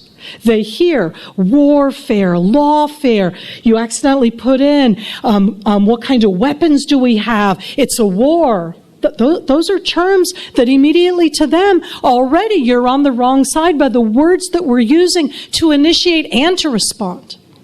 Now, when you talk humanitarian to me, who comes from security, when you talk humanitarian to me, who talks about terror and the involvement in terror, when you talk humanitarian to me, I could almost hear it, and I don't mean this in the bad way, Gerald, okay? But I could almost hear it through some of the things that you were presenting here. Then what I hear is, those naive, postmodern, don't get it, because what we're talking about is terror, is war. Just think about the gap in terms. I want to take the words back. Since when did I become the one who is against justice?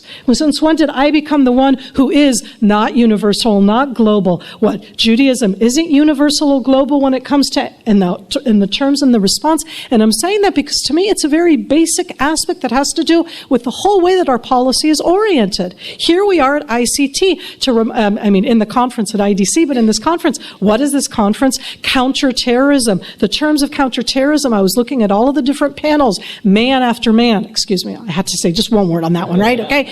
A few women I was glad to see, but why? Because the terms, it's about counter-terror, meaning it's about military, meaning it's about security. Why? Let's talk about those terms and how we specifically in this arena need to stand in and talk, because it's in social media. It's about engaging. It's about discourse, and we're using the same security. As I said, I call it insecurity. It kind of goes back, because this at the end is every single one of the person here at the end, it's about terror. If it's about terror, you're already in a terminology which is going to be offensive to the ones who aren't there. And I want to use for a moment in that sense, because it's a lot of the people that you're talking about in those quotes, and just look at how you can use quotes in a different way when it comes to trying to frame it. If you're going to talk about Zionism, but Nelson Mandela, right? Freedom. Gandhi, freedom, the idea of inhuman. Just look at the way that the terms themselves are used, the framing of the terms themselves. That quote of Albert Einstein, I have no doubt, by the way, that that's a true quote of Albert Einstein. When I get these, I'm taking these off of websites, which are the websites of the people that really are not talking on the arguments to be able to promote anti. Because just think about it, we're anti-BDS. We want to be against. What are we for? Why is the terminology that we use, the security terminology, what we are against, and we don't stand, talk, and promote what we are for and what we do? And I say that here just as that issue to open it up into that discussion about the policy and about our response, because he's not exactly my favorite person in that sense, but again, the terminology that's used. Because he's taking it from one arena into a different one, and you look at that and go, wow, in the postmodern world, if they knew who Noam Chomsky is, they would get it in that sense. These are the challenges that we're up against when it just comes to that framing and terminology. And again, what I want us to do is to respond. I want us to be out there. I want us to be proactive. But being proactive also is to understand what we want to be. I want to be just like every other modern Western democracy. I heard that under the stage here. I don't want to be the Iran, the Syria falling up, the Sudan, the different countries that are the worst in the world. And when it comes to these issues, what we automatically do in our response is, what do we say? We're not like Tatam. Okay, I could give this list because it's one of the problems that I find the biggest over the last 2-3 years. We've mentioned Iran here. We've slightly mentioned some of the other problems in and around with the Palestinians. We're not like the Hamas. We're not like Hezbollah. We're not like Syria, let alone like Iran. So you know what everybody here just remembers? Israel, Hamas, Hezbollah, Syria, Iran. So the happy news is that everybody thinks that we're better than Hamas, Syria, Iran, Israel, or Hezbollah. But what they think is that we're in room 5 and that they're 4, 3, 2, 1. They don't put us into the category of the things that I was talking about before, the universal, the global, the positive. And I say this again, I know there's a lot of disagreement on that one. When you bring up that aspect of the different terms and terminology and what goes on and in and how we want to stand up and what we want to do, and we need to address the terminology. And we need, in that sense, from my point of view, to look at where we want to go and what our policy aim is. I think it's at the beginning, so I'm going to do one of those ones. Right, it's called End Show for a moment. And I just want to show you 2 examples of, to me, the challenges that we have, and I'm using these challenges from last summer. If we think that we can persuade people that Hamas is a terrorist organization and that we're okay by showing an aerial photograph that just goes to show for all of the security people, I'm inside a conference, it's on Counter-Terrorism, we can talk about the intelligence, the assessment. I have presented these type of aerial photographs throughout my entire life. But that's not what you do right now to an international audience. And if you think that this is the way to get people on board during a military campaign and to get them to be on your side, the side of good, the side of justice, is to show somebody who does not have a face, who looks like a monster. I look at it and go, right, it's Yossi, the pilot, who's not allowed to show his face. What is the rest of the world seeing? That the Israel Defense Forces are a maskless monster with no eyes, no face, not a human being. That's what we sent out. And I think that we have some challenges when it comes to the way that we address the enormous challenges that we just heard from the other people here. I'll leave it at that with this lovely picture on the front, and I'll let it go on to the presentation.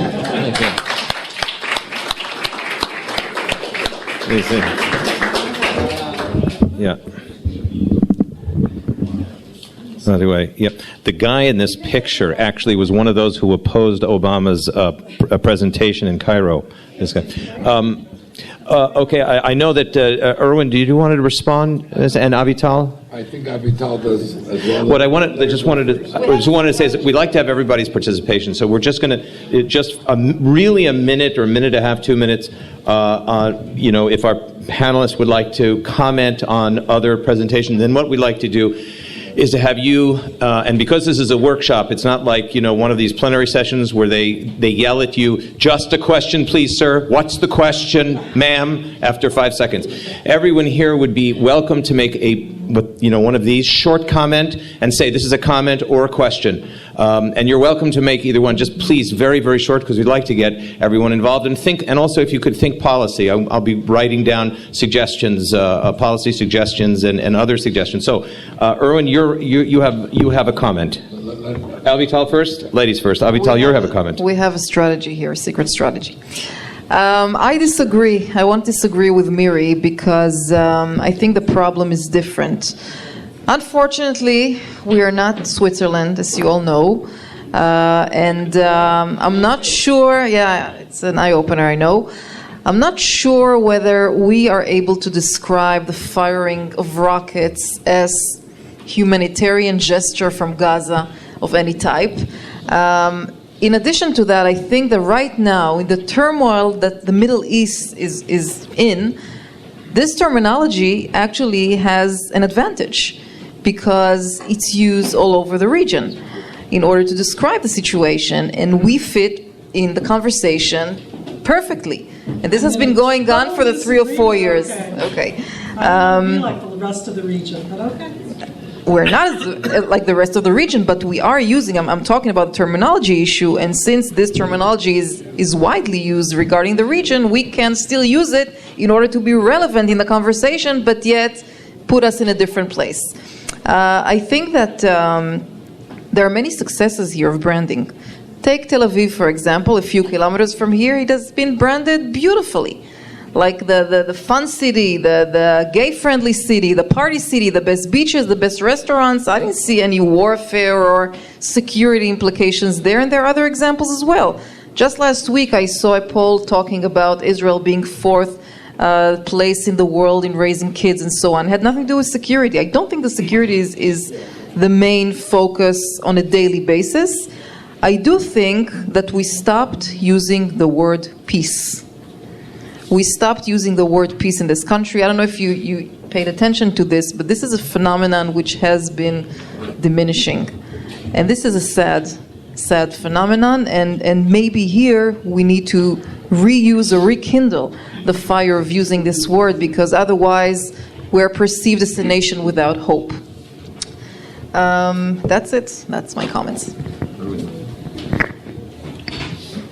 I want to take up the issue of, and I think Avital actually was agreeing in a way with Miri, maybe not realizing it, because that's the point of framing and words and the use of the word peace. I want to say that in my opening remarks today, I was dealing with analysis and not on policy. I want, if I may, if you can indulge me, I just want to say something about policy and put before you how one can approach something that's going to happen this fall, and that we're going to see in against the backdrop of what I was saying. And this deals with the whole question of the manner, when I spoke of the laundering or masking of delegitimization or anti-Semitism and the universal public values, that's the other side using words and framing in order to delegitimate. And the question is, how do we respond to that? And I was going to say, as a Canadian for whom the United Nations is part of my DNA, international law, a centerpiece of our identity almost. Human rights is a cornerstone of our foreign policy. The struggle against racism, which was a centerpiece of my work when I was Minister of Justice, I found myself witness to and engaged in this laundering process. And I want to do this very quickly because we're going to be faced with it again, and we are faced with it year after year, but we're not really framing our advocacy in response. For example, I said there were 4 case studies. The first is under the protective cover, laundering under the protective cover of the UN. Every year at the UN General Assembly, and it'll happen again this year, there are 20 resolutions of condemnation against Israel, 4 against the rest of the world combined. I'm not telling you anything you don't know. But what we may not appreciate, and I say this as somebody who was a member of the Canadian delegation to the UN, is that these delegations are composed of journalists and academics and parliamentarians and sometimes students and the like, who are exposed to this critical mass of indictment. And the result is they come there uninformed, maybe someone misinformed, tabula rasas, and they internalize that. And this has been going on year after year. And increasingly, in terms of framing and words, it takes on the character of legal judgments. In other words, findings of fact and conclusions of law. So you not only have a critical mass of indictment and resolutions, you have a critical mass of exposure to those indictments in a legal framing, and increasingly, and not accidentally, the use of references to the illegality of the settlements. And you're going to hear more about it this fall because it's linked to the prospective case at the International Criminal Court, and it's linked to the kinds of framing that are going to be taking place in that regard, including also a possible resolution against Israel at the UN Security Council, framed in terms of occupation, settlements, and the like. So the first thing, we have to be prepared for this. The second thing is laundering under the authority of international law. One very quick case study, and that is last year on December 17th, the contracting parties to the Geneva Convention, here words framing, which dealt and deal with international humanitarian law, put Israel in the docket for its violations of international humanitarian law. Now, Israel was the only state that was put in the docket, and I have to say in the last 50 years, only 3 states were ever put in the docket, or 3 occasions, and in each instance, it was Israel. So under the framing and the use of words international humanitarian law, Israel was held out to be the violator of international humanitarian law. The third was the culture of human rights. Now, as I said, laundering under the culture of human rights. This is the 40th anniversary that we're coming up to of the Zionism is Racism resolution. We all know about that. And in fact, Daniel Moynihan said it gave the abomination of anti-Semitism, the appearance of international legal sanction. Moynihan picked up the laundering dynamic even then. But something else was happening under the radar screen 40 years ago that we paid no attention to, and I want to tell you this has been repeated year after year after year. And so it was then that Israel was held out to be the enemy of labor. Evidence, the resolution of the International Labour Organization condemning Israeli suppression of trade unionism. The enemy of health. Evidence, the resolution of the World Health Organization condemning Israeli mass poisonings of Palestinians on the West Bank. The enemy of culture.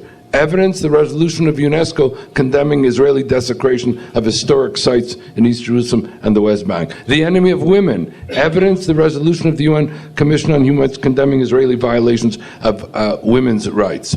The enemy of human rights. Evidence, the resolution of the UN Commission on Human Rights, a predecessor to the UN Council on Human Rights, condemning Israeli massive violations of human rights. And finally, and this is in the peace thing that you mentioned, Avital, Israel is the enemy of peace. Evidence, the resolution of the UN General Assembly, Israel is a non-peace loving nation. And so in one fell swoop, 40 years ago, Israel was held out to be the enemy of labor, health, culture, human rights, women's rights, and peace. The enemy of all that is good and the repository of all that is good. You have to understand this has been repeated every year for 40 years. And consider the critical mass of the indictment that's being internalized, and without us responding, in part because, frankly, those who are responsible for responding from the Israeli side are brought up in, educated in, involved in a military framing and language, and are not privy to what is going on in the what I would call the culture of human rights writ large. And the last part of this laundering was in terms of the struggle against racism, where Israel is held out to be the enemy of the two great human rights anti-racist struggles of the 20th century. Israel is held out to be both an apartheid state and a Nazi state. So the question is, what do we do? And I want to make this very quick, because you're going to ask questions, and I think we need to say how are we going to respond to this and other things. The first thing is, do not make this about Israel. I mean, we've got to get away from a kind of narcissistic response. When I say that it's the laundering of anti-Semitism and the universal public values, we should say, hey, you know, you're really out against Israel. And these four cases. No, the real issue here is to show, because people do care about the UN, they do care, say this is, in effect, eroding the integrity of the United Nations, undermining the authority of international law, corrupting the culture of human rights, and shaming the real struggle against the real racism. So you say Israel's an apartheid state, you're shaming the real struggle against the real apartheid. So I think we have to universalize the nature of the laundering of this delegitimization and turn it around. It's not about us, it's about all the things that people care about that are being corrupted in the manner in which it's being used against. Second thing is, reverse the paradigm. The conventional paradigm, which is weakened by events, conventional paradigm is that the Israeli-Palestinian conflict is the source of all conflict in the Middle East. The occupation is the source of the Israeli-Palestinian conflict, and apartheid Israel is the source of the occupation. Turn the thing around and frame it in a different way, that it is, in effect, Arab tyrannies and radical Islam that is the source of all conflict in the Middle East. That it is the denial of a Jewish state in any borders, which is the real apartheid, and that it is the calling for the destruction of Israel that is a criminal apartheid. Third thing is, use the human rights looking glass. That's the language. When I go on campuses and I talk to them about a threat of a nuclear Iran, their eyes roll. Because don't forget, on the campus, this is a non-proliferation group, etc., etc. What I talk to them about is the massive domestic repression in Iran. What I talk to them about is all the manners in which human rights in Iran are under assault, etc., etc. And at the end of the day, I then say, do you want a country engaged in such massive domestic oppression, violating the rights of its citizens, to have leverage through being a threshold nuclear state? Then they may get it. But if you start with the nuclear, etc., it won't work. I can tell you, you've got to talk to people, and here's say, in terms of framing and words, where they're at, not that where we're at. Next thing is acknowledge that Israel, like any other democratic state, does violate human rights. We shouldn't be defensive about this. Every state violates what we should do is say that this rights thing is also an equality issue. In other words, when I say like Israel, like any other state, but when that state is singled out for differential and discriminatory indictment, then it becomes an equality issue. Then it becomes an international due process. And here we can take the fact and turn around the fact that Israel violates human rights and say, yes, it does. But the problem is not that Israel seeks to be above the law, but that it is systematically being denied equality before the law in the international arena. Not that Israel must respect human rights, which she must, but that the rights of Israel deserve equal respect. Not, and I can go on this, but just make it equal. Now let me just go and close with these things. We need also to talk about the minority rights in the Middle East. You have to connect with other minorities, whether these be the Yazidis or the Christians, or whether it be the Ahmadiyyan Muslims, or whether it be the Baha'i and the like. And here I think in terms of framing, I regret to say that the Prime Minister, and I understand it's because the culture in which one lives here, made an approach when we had the refugees, the humanitarian catastrophe, the symbol of the 3-year-old Syrian child. Of course, the assaults have been going on now for years in Syria and the like. But when you had the president of Hungary get up and say, we are building a wall because we want to keep Hungary as a Christian state, and on the same day the Prime Minister of Israel says, we are building a wall because we want to keep Israel as a Jewish state, and you get a split screen on CNN with the Hungarian statement and the Israeli statement. I understand what motivated the statement by our Prime Minister, but we have to live in the larger culture in which these things are heard. We have to live in the larger culture in which these things are framed. And that gets back also, if we want to be able to connect with the BDS and the like, then we need a policy with regard to the African refugees in this country.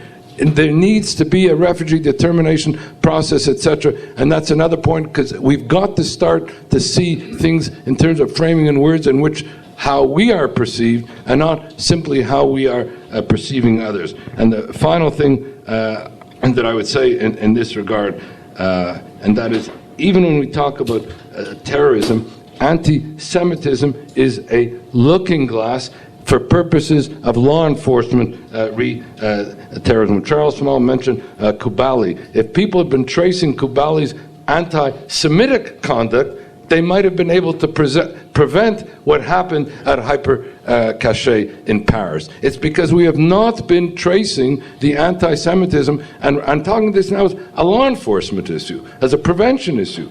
That anti-Semitism, and this is where and I'm speaking here as somebody in terms of Minister of Justice, I used to ask my people, trace the connections between ideology and terror, and trace the connection between anti-Semitism and terrorism.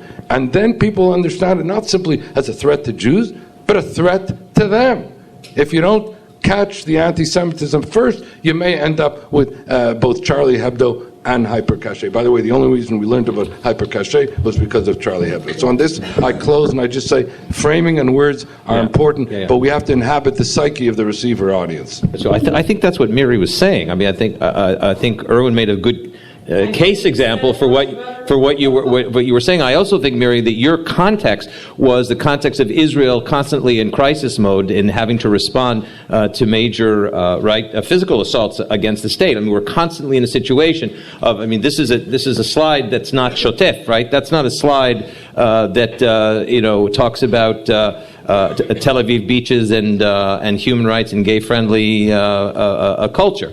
But so I think what your point was, and I think that Irwin demonstrated very well in his eloquent response, is the need to worry about how we are perceived in the greater international culture that is at this time rather troubling, more than in the past.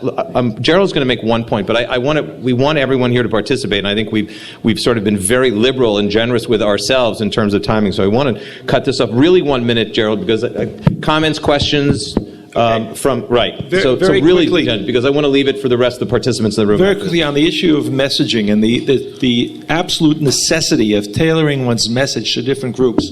There are people, high-end, we dress most of our activities towards an elite audience, decision makers. There are student groups, and Stand With Us does an excellent job in many cases in addressing the students, especially the undergraduates on these. So each one of the organizations and the activities that go on have to be addressed to a specific message. I think there also, when we look at what the BDS and the demonizers do, they speak very different languages to different audiences. And some of their messaging is so hostile and so in your face that it would turn off everybody, but they don't do that on campus audiences. But the point that I think we need to do in the good cop, bad cop issue is that part of what happens is that we also lash out. We, meaning people who are on our side, way overstate the case, lash out at allies because they're not pure enough. They don't exactly adopt our views or present our messages, and then we go off and attack them. And that's sort of a fratricide process that I think does a lot of damage, and we have to be very, very careful not to do that within, because we have so few resources anyway. So the division of labor in good cops and bad cops has to be understood as a sophisticated strategy, and everybody has a different part to play in that. Okay, ladies and gentlemen. Okay, I'm going to start with you, Professor, and then I'm going to move one side to the other. Please, comment or question? Have a remark and two suggestions. Well, I know we're among Jewish people. You ask one, got a little of this and a little of that. Okay, that's fine. Okay. First, thank you very much, Professor Cotler. I'm not a professor. Thank you, but maybe one day I'll come to your university. Professor Cotler, what he said about genocidal anti-Semitism, I found out personally that this is very, very correct. And that's what we are dealing with.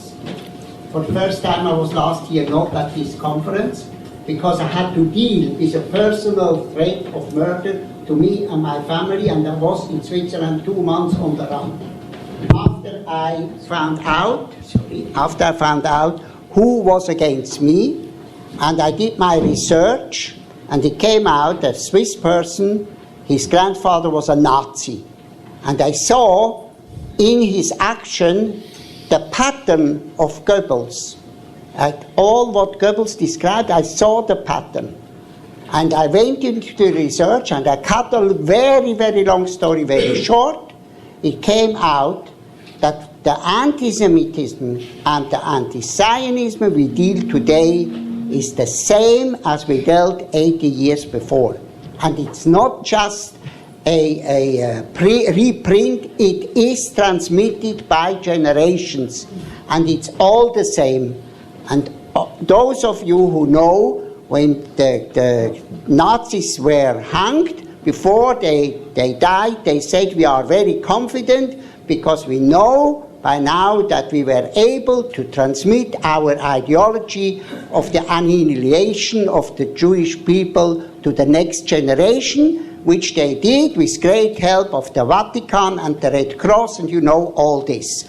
So what we are dealing today, the state of Israel and the Jews of the diaspora, is the same anti-Semitism and ideology. And this gives a different pattern. Now, we are both on the target, the Jews of the diaspora and Israel. Until now, nobody really dealt with it. My suggestion is we have to cooperate, Israel and the diaspora. And all these organizations who are here representing, they have to network and they have to work together, and the Israeli government also has to work together. Now, Mrs.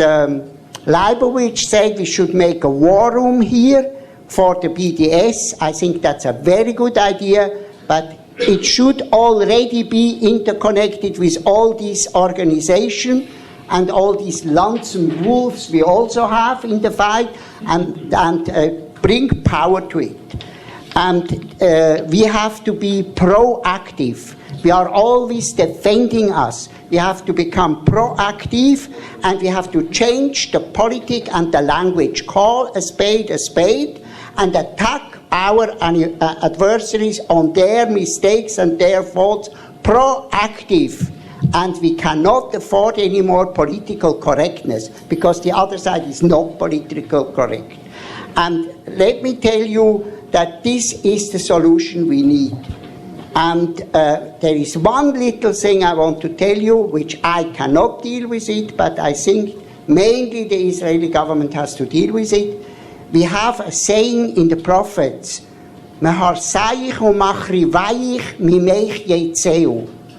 and in translation it means we have cancer. So the Israeli government has to deal with this cancer. Thank you. Thank you very much, Doctor. We're going to go to this side. Okay, Barry, and then we're going to come back and forth. In short, please, short, so we can get everybody in. Okay, I want to start by saying that the name of this workshop is Terrorism, Antisemitism and BDS. Quite frankly, in giving a plug here, it could have been named after my new book, Fighting Hamas, BDS and Antisemitism. You said, Dan, that BDS employs soft terrorism. I would add with hard propaganda. And as coming out of the research of the book, the ideology of BDS is anti-Semitism. And I can prove it, and I want to put the links together between BDS, Hamas, and anti-Semitism by agreeing with something that Avital said, where she spoke about shaming these people. Now, you know, in academic world, or when you're researching a book, you're sometimes divorced from the real people in the world. I had the opportunity a couple of months ago of talking to a Jewish audience in Amsterdam, and that meeting was infiltrated by 3 leading members of the BDS movement in Holland. And we got into a very lively discussion. One of the members was wearing 2 stickers with a Palestinian flag and the words, "Boycott Israel." I got him to admit that what the BDS movement stands for is a one-state solution. He prefaced that by saying he's not against the Jews, it's just the Zionists are a criminal entity. And then he also made remarks about Gaza. So I made out the point that he is advocating a one-state solution and in support and protecting Hamas, which is ruling Gaza. He made the point about the blockade of Gaza, and it's a criminal thing. I reminded him what the Prime Minister said at the IDC conference, the facts that he gave, that at no small risk to ourselves, 1.1 million tons of construction equipment was going into Gaza from Israel at no small risk to ourselves. And in fact, the trucks going into Gaza daily now are 800 trucks a day, whereas the last Gaza conflict, 2012, it was 250. So I said, now I will prove to you how you are an anti-Semite. I will prove to you how you hate the Jewish state more than you love the Palestinians. You come here with your Boycott Israel sticker. I've told you what has been flowing into Gaza from the Israeli side. Now let's look at what's flowing in from the Egyptian side. Not one truck has gone in there. The Egyptians have destroyed 1,700 smuggling tunnels, preventing anything from getting into Gaza. When was the time that you had demonstrated outside the Egyptian embassy in Holland? Not once. How about Jordan? You talk about Israel as an apartheid state. 1 million people are stateless in Jordan. They call themselves Palestinian. When did you demonstrate outside the Jordanian embassy? Shall I turn to Syria and what Assad is doing, dropping barrel bombs on Palestinians? When did you ever demonstrate again outside the Syrian embassy? Why is it only the Jewish state? Is it the fact that you're not demonstrating out these people because they're not led by Jews? It's not a Jewish state, not Syria, not Jordan, and not Egypt. It points to an anti-Semitism, an oblique one at that. Now, coming on to the issue about Gerald said something about lashing out. At this talk also, I made a comment, this is also refers to you, Irwin, about what you were saying about United Nations Organization. I demanded of the Jewish audience there, instead of criticizing Israel, to criticize their own government. And I quoted one United Nations resolution, the one of abuse of children in war zones, which was passed in the United Nations with a vote of, and they only condemned one country to a resolution, and that was Israel. Israel, the only country of the United Nations condemned of abuse of children in war zones. And the vote was 104 for the motion and only 4 against the motion. And I told the audience there, what were the 4 countries against the motion? There was the United States, there was Canada, there was Australia, and there was Israel. Pause for a second. Where was your government? Where was the Dutch government? Where were any European government in that cause? All liberal democracies. Isn't surely a value of liberal democracies, Irwin, to stand for the values of liberal democracies in international forums? Why are they allowing third world countries and non-democratic regimes from imposing their will? Doesn't the liberal democracy countries have any conscience to standing up for their values? Even if they're critical of Israel on a motion like that, do they really believe that Israel is the worst abuser of children's rights, that they shouldn't do that? I think the point is clear. I think, and it's very helpful. I think Irwin was making that point when he talked about universalizing the language of human rights, universalizing, and you're saying, Barry, turn it against the other side. It's a very important point. It's a key of political warfare. The buzzer has gone off. Do you have a final point that's 20 seconds or less? One very point about because the cane will come out after 20 seconds. Okay. One final point about BDS and anti-Semitism, which came up in the research in my book. There is a new strain of anti-Semitism linked directly with BDS going on in the world. And that strain I call the Malmo syndrome. It is a strain of anti-Semitism which attempts to divide the local Jew from the Jewish state. The Malmo syndrome was the mayor of Malmo, as you know, that told the Jews who wanted to rally for Israel in 2012, if you do that, you have to decide what side you're on. Maybe I cannot defend you. The latest incident was the Matisiau incident. You've spoken about Matisiau. Matisiau is a perfect example of this anti-Semitic strain of trying to divide the Jew from the Jewish state.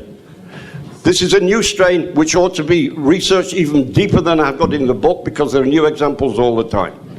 Thank you, Barry. I want to come back to this side. Sir? And then I'm coming back here again. Thank you. I'm not a professional in this field. I'm a lawyer in England, but I'm involved with Israel advocacy. And one of the things when I listened to the panel is I agreed with everyone. And I'm thinking, why do I do that? And so, for instance, Miri Eisin's last point, I've been looking at that for the last 15 minutes. You can take it off. Yeah, no. You're right. It's not very attractive. But that doesn't mean everybody's wrong. What I think it means is there are 2 types of war here. And the war we're dealing with is very important war, as almost not quite as important as the attempt by our adversaries in the region to destroy us. But they want to destroy us, but in a different intellectual way. And I also think that the one thing we're not perhaps focusing on is that our enemies are not the people we're trying to persuade. We will never persuade, generally, the Muslim population in Europe or America. It's the 80-90% of relatively right-thinking people who are our targets. And I'm not sure we're actually focusing. We're so concerned to persuade the enemy they're wrong, which we'll never do, that we're not focusing on the people in the middle who really count. And I also think that the people here are the generals, but the people who have to actually implement this are the massively expensive PR agencies in New York and London and Paris. And the Professor Steinberg said, we have limited resources. We do. But this is as important a fight as the fight on the battlefield. And I think the resources have to be found from the Israeli government because, we can all right-thinking people in England do our little bit and phone up a radio station, but we're just blowing in the wind. And I just think there has to be a massive injection of resources because this is such an important battle. Look, in the Ministry of Foreign Affairs, you know how many people deal with BDS? The answer is one person. That's it. Now, I know that other ministries are going to deal with this issue, but the Ministry of Foreign Affairs, which has the connections all over the world through the embassies and the consulate, there's only one person, that's it. So regardless of the resources, let's not delude ourselves. Probably, the security is always number one, then education, welfare, I hope, and so on. But there are many proactive things we can all do, and I'll give you just one small example before we go to the next comment, which we did in AJC. We decided to go to all the mayors in America and make them sign this form that says that they're against anti-Semitism and BDS. So we started this, I think, 2 months ago. So far, more than 280 of the mayors signed this. So the idea is, once again, it's all under the same headline: delegitimize and shame. The mayors don't want to belong to the wrong group, right? So they're signing the forms. This is something that doesn't require a huge budget of any sort. However, it's a proactive issue. And of course, you can deal with it socially in social media and publicly with traditional media and so on. So it will have some more waves of publication. So I just want to share with you this small example where it requires no funding, but thinking outside of the box kind of activity. I just think you're accepting that there are insufficient resources, and I'm saying I don't think we should accept there are insufficient resources. No, we don't. I must just jump in here. I've been very involved from the outside with the Ministry of Strategic Affairs and others. It's not just the Foreign Affairs Ministry that's responsible here. The Prime Minister, our current Prime Minister, who has been profoundly involved and profoundly understands the threat of BDS, anti-Semitism and terror, and understands the integration between the three. I would argue more than any other Prime Minister in the past. Yeah, it's true, but when there are anti-Semite billboards in Denmark, the person who deals with it on the ground is the Israeli ambassador in Denmark. And when there's anti-Semite remarks on the streets of Germany and France, the ambassadors in those countries deal with it. They have to be experts in law, in academics, in different kind of corporate rules, local corporate rules. That's right. Therefore, to put just one person in the entire ministry to deal with it, it's a huge problem. We suggested shouldn't be this way. We suggested Lorena and I suggested in this article that I told you about in the beginning. We have about 10 operative suggestions about what we should do, and the first is that Israel needs to have, I don't know, it's not a ministry necessarily, but a mate, a council that reports to a senior minister. I would suggest the Minister of Defense. We are talking about a national security threat. This is not a public diplomacy threat. This is not about Hasbara. This is about the national security of the nation of Israel, both in the land of Israel, in the state of Israel, and abroad. As a doctor, this is the same threat, and I say this as the former head of the World Jewish Congress. It's the same threat that we face in Denmark, in Switzerland, in New York, Los Angeles, Buenos Aires, you face in Israel. And my message would be that Israel must take the lead in policy, because Israel is the large one on the target list. Israel must be the large one on the solution list. And just to allow networks of diaspora Jews and Jewish organizations to sort of deal with accusations of dual loyalty and deal with these accusations of related anti-Semitism is a mistake. This is Israel's responsibility, and Israel must be involved in a separate mate from the foreign ministry. We have the intelligence gathering capabilities in different agencies here to figure out who it is that are funding these groups, and that intelligence must be sent to the foreign ministry. It's not up to the foreign ministry. This requires, 500 people in a council to be working 24/7 on this problem. This is in a $100 million a year budget. This is nothing less. Dan, what's that? No, but we have to be coordinating the ADL, because at the end of the day, the target is Israel. It's Israel that becomes the heart of the problem, and its associated diaspora communities around the world. It's not separate. Can I? Go ahead. Yeah, I wanted to make a point. The issue with Matayasu, the reggae singer, I hate to say it, a lot of organizations took credit for his stand against anti-Semitism. He's the man who should be acknowledged as a hero.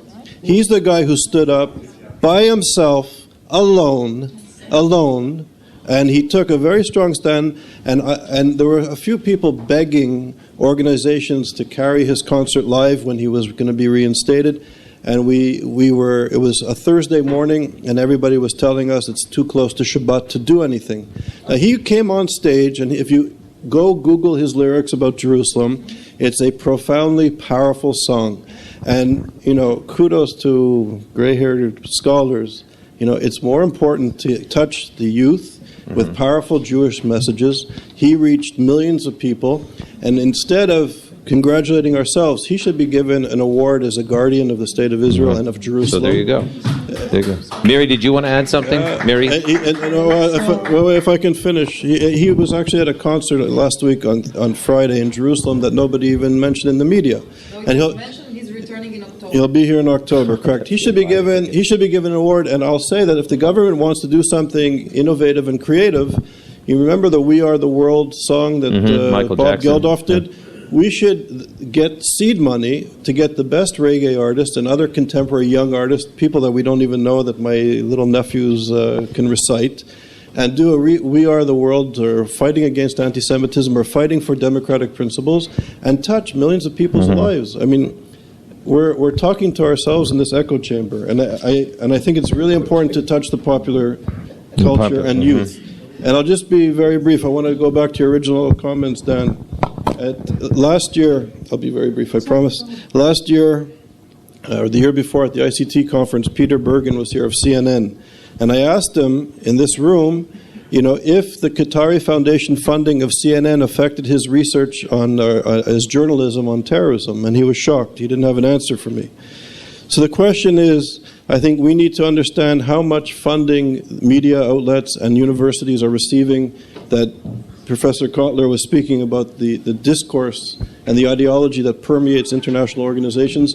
The finest universities and the best media of record are educating the public on this contemporary anti-Semitism. It's now part of the dominant way of the dominant problematic, the dominant ideology. And I think we need to understand the enemy and its impact.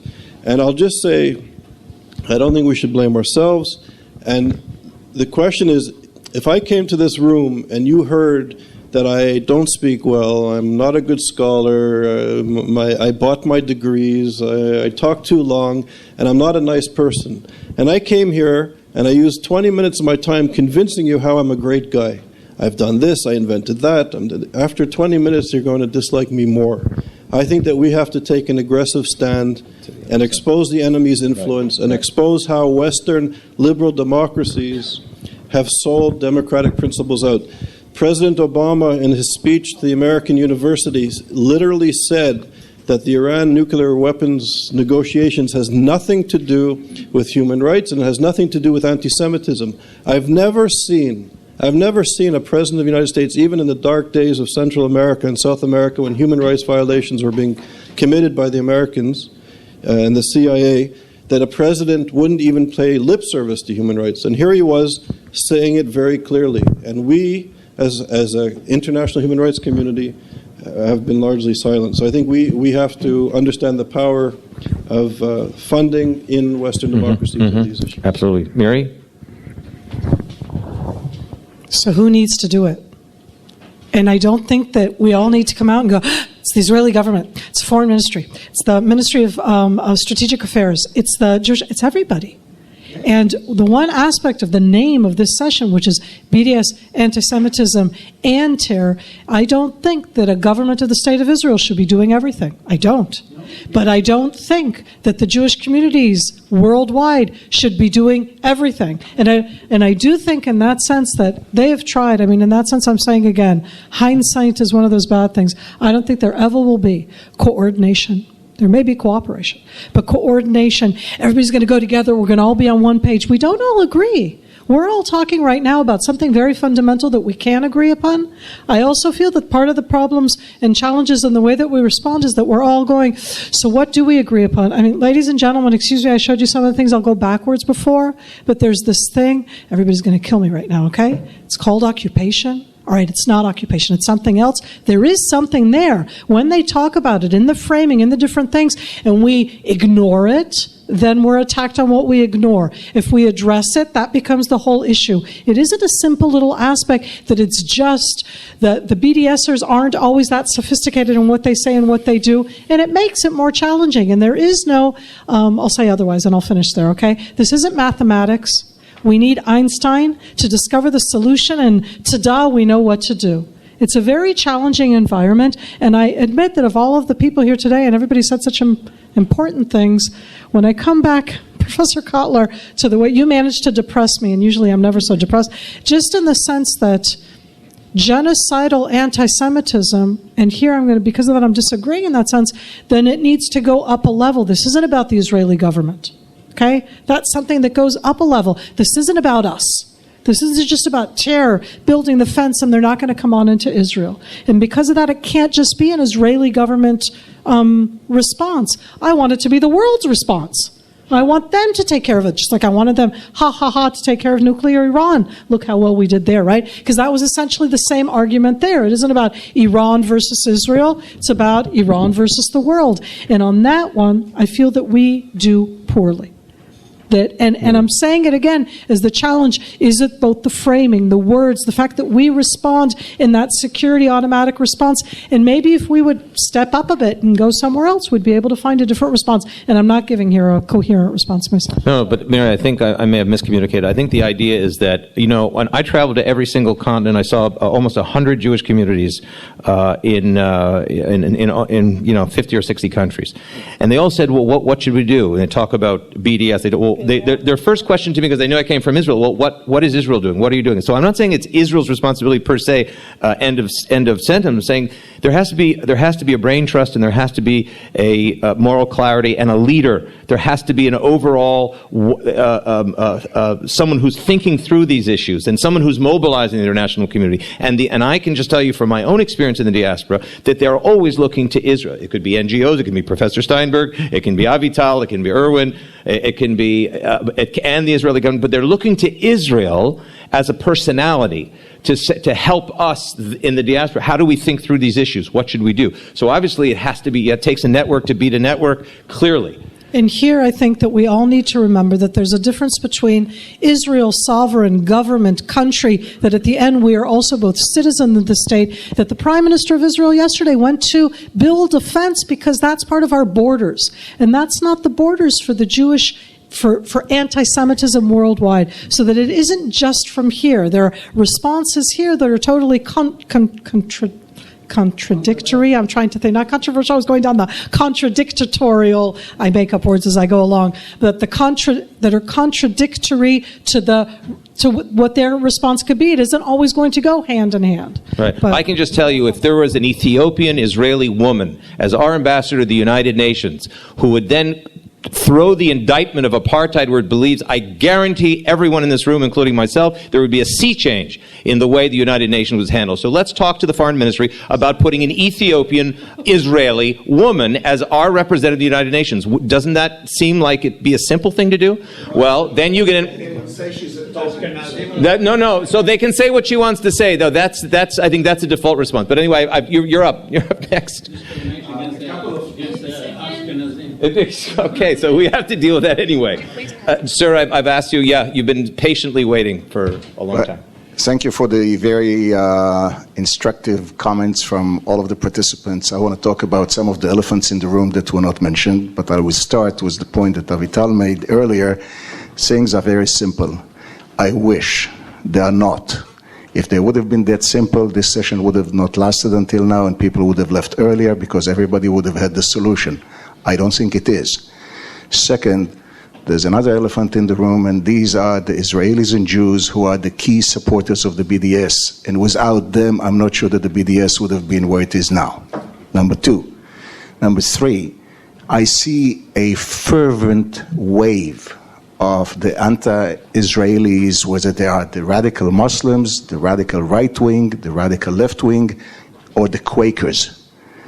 All of them, they don't sleep, they don't eat, they don't breathe. They are in the streets, they are on the radio, in social media, in awful presence. I don't see that fervency in the Jewish community. I don't see that in Israel. Last but not least, some people were talking tactics, some people were talking strategy, some people were talking policy, and some people were talking bureaucracy. There's nothing new about the one person handling the foreign affairs on BDS.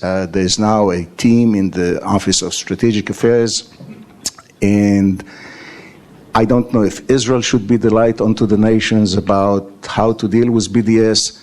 The fact is we're dealing with disjointed groups. There's the AJC represented here, the ADL was mentioned, the World Jewish Congress, there are dozens of organizations like this, and I am not sure that we need a leader per se as much as we need to coordinate and have a proactive partnership, which the gentleman there mentioned earlier. I think we have our work cut out for us.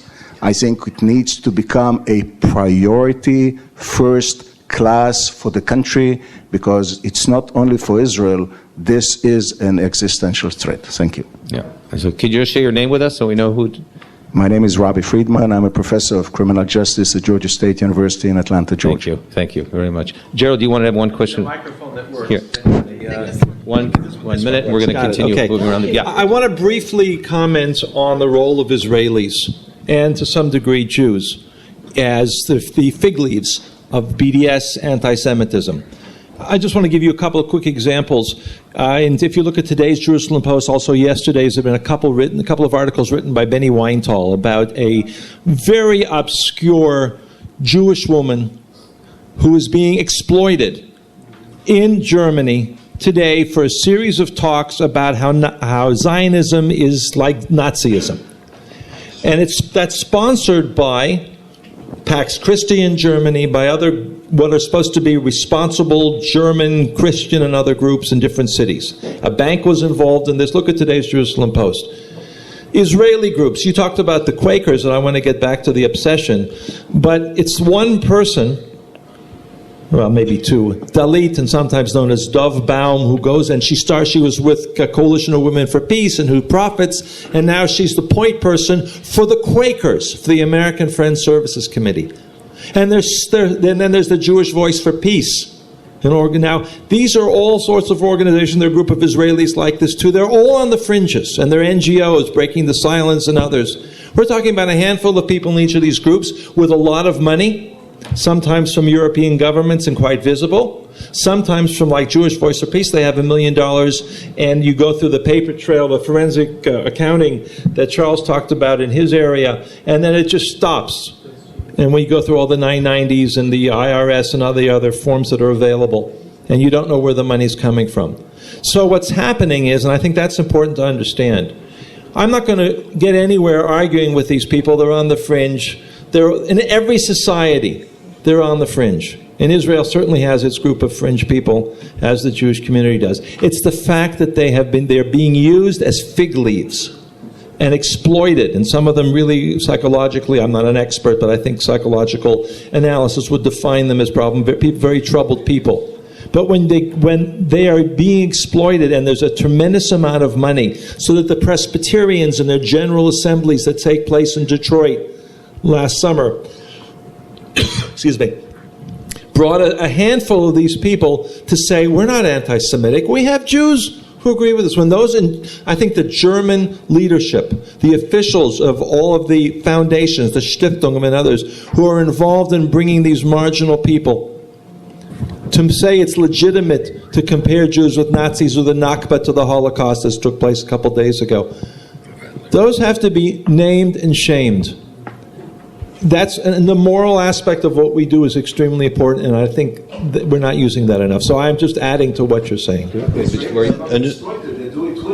But they do it willingly, but there's so much on the fringes, it's the fact that they are being exploited that gives them the power and the visibility.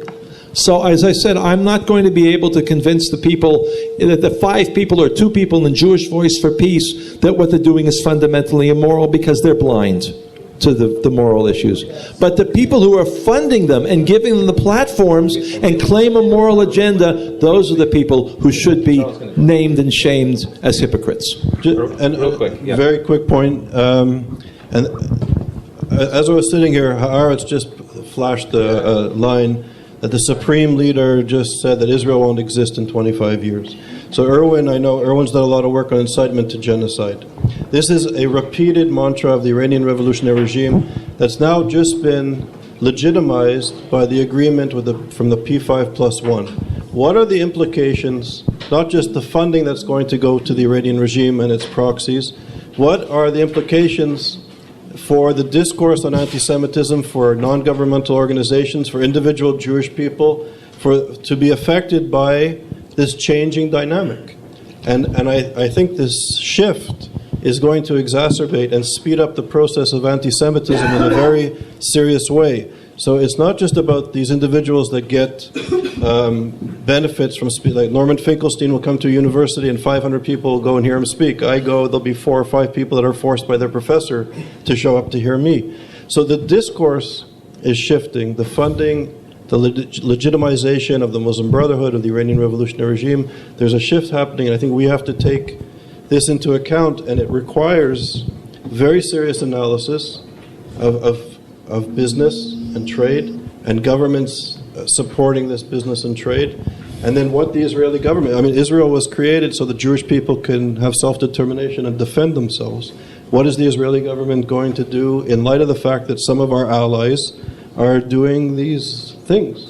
You know, it's extraordinary. There are 250,000 Iranian Americans living in Southern California. Has anyone seen any substantial protest or demonstration by the Iranian American community? I'm not talking about Jews per se. I'm just talking about, can somebody mobilize? You know, that's the correct voice. But you know, it's just a thought on the level of policy. Irwin, did you wanted to check? And then we're going to come back here. Yeah. Look to the left a little. You're not the public. We're all this. You're ignoring the people on the left here. I know. I think there's a yes. I'll wait. Oh, are you gonna pass your No, wait, but so I'll speak for 1 minute. in the family? Will you pass just for a minute? I'm ready. Question, actually. Just a second, please. The microphone. Yeah. It's just a question, and it's authentically a question as maybe one generation once removed. And I appreciate what everybody has said here, and I've agreed with some of what all of you have said, and disagreed with some of what all of you have said, including my dad. And here is where I see the generational challenge, and that is, I see this room as a microcosm of our challenge, meaning we're not even engaging my generation of peers in Canada in this discussion. I'm talking about the Jews. And in what other case of shaming or bullying does the bullied or the shamed have to speak out and then address the shamer? And what, in your opinions, can we do to actually enlist exactly what Dan was just referring to, but that's the point, enlist the people who can actually address the shaming or the bully? Because the truth is, we're looking to ourselves, and it might be the occupation, Miri, and it might be to somebody else something else. We're looking to ourselves all the time, looking to ourselves. What can we do? What haven't we done? What can we do better? And who can be doing it? But all of this discussion is almost ineffective in our own. This room really is a microcosm of what's happening in the world. Even in this conference, if you look around the room and who came to this session, it's not on the international agenda session. It's on the Israel. BDS is against Israel. It's not as Dad says, as a step towards, as the canary in the shaft, to the rest of the world's anticipation of what this can lead to. So it's a question to you, to all of you, as the policy that Dan was trying to have us come out with, not just the information and the knowledge of what can we do to enlist the people who can actually address this, not just us. And a lot of it has to be thought about, really needs to be thought about, is my sense. So, you know, just by the way, just what you were saying, there is a very wonderful person in the great scholar intellect in the Arab world who said who was speaking here the other day, and he said, you know. No, I don't want to name names, but who said that if Israel were to have taken in 500 refugees from Syria, Yazidis, Druze, it doesn't have to be, we're not talking about people from Homs, but it can be Kurds maybe, right? We're fighting for us and for them in northwestern Syria. Israel would be the hero of many in the Arab world. By taking the first. I want to say something about what Miri said before, about how we address issues. That's what he said. It may be, Dan. Dan, just because we're talking about now, in the context of Europe, in the context of Europe hesitations, in the concept of others in the region not taking in refugees. But just because of what you just said, in terms of the war of words and what Miri said, and where I agree with her profoundly, but where we have to flip our whole understanding in the entire paradigm is we did take in refugees from Arab lands. We just never mention it. And we did take in refugees when Canada's policy was none is too many, but nobody ever mentions it. Correct. And that's what the Prime Minister should have said that next day when the Prime Minister of Hungary said, we're putting up a wall too. We have taken in the refugees of the world. That's what this country is made up of, essentially. And so I don't know about those 500 Yazidis who maybe would have changed the entire map, but the question to the entire panel is how we enlist the voices and how this gets out of this room. That's to me my question. Okay, thank you.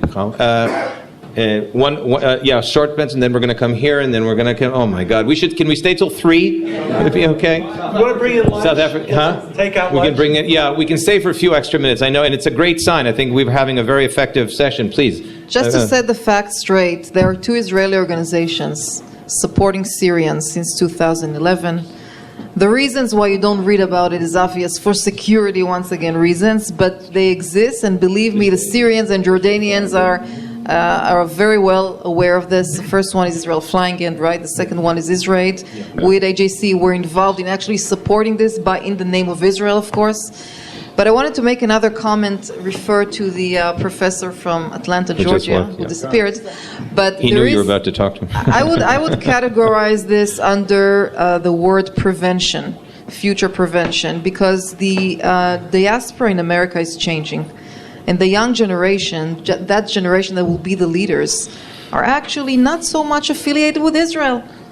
Are not affiliated with Israel, and when they're not affiliated with Israel or the Jewish state or Jewish matters, they do not know to differentiate between human rights here and human rights elsewhere. And we as a country are not investing in this issue. We have closed our eyes to this problem, and it's getting worse.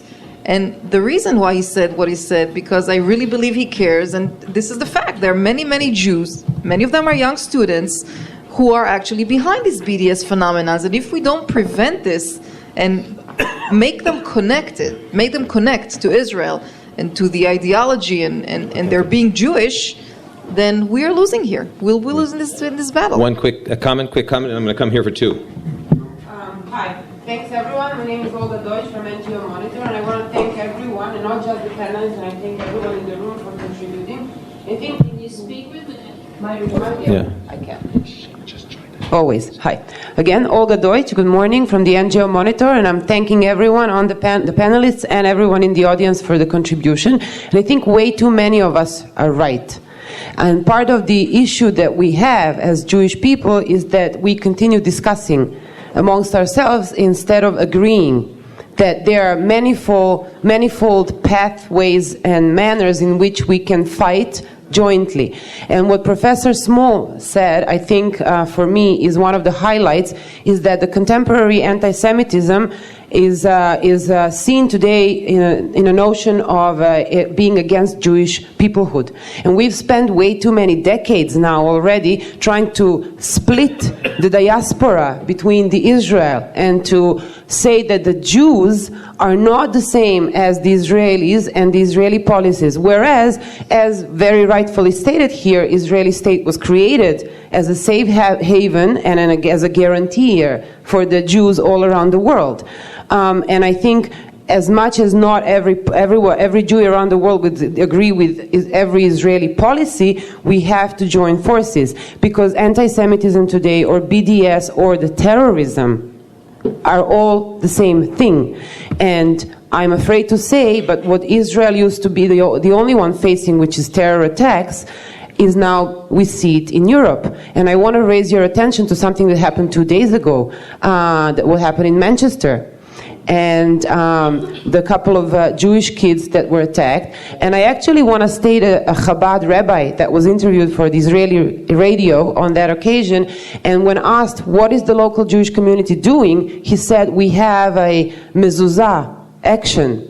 And I was driving, and I asked myself, well, what is a mezuzah action? And actually they were launching an action to allow Jews to put their mezuzot inside of the household.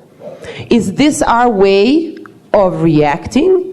Yes, we have to be reactive because we are being attacked, but we need to change a paradigm and we need to join forces. We need to have a room 10 times this size full of students who are being paid to, as professionals, fight on social media, but we also have to influence the policy, and we have to also showcase how foreign money and our allies' money is being invested as direct terrorists. Actually, in what we call anti-Semitism. Okay. We're going to go two. We're going to sir and sir. Very short. Very short. The lady over there are many Jewish communities who have security organizations. Don't just put out mezuzah, maybe the Chabad.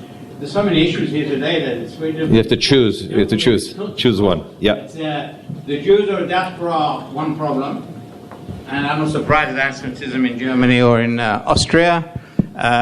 We are people together is true, but I think there's a difference between all the same state of Israel and the Jews diaspora. The Jews of diaspora have to make their own cheshbon as well one day, and I think they should think about it. We are together with you, and we help, and there's much cooperation between the Israeli government and Jewish communities, an ongoing connection. No Jew today is hefker. No Jew today is hefker, and that's because of Israel.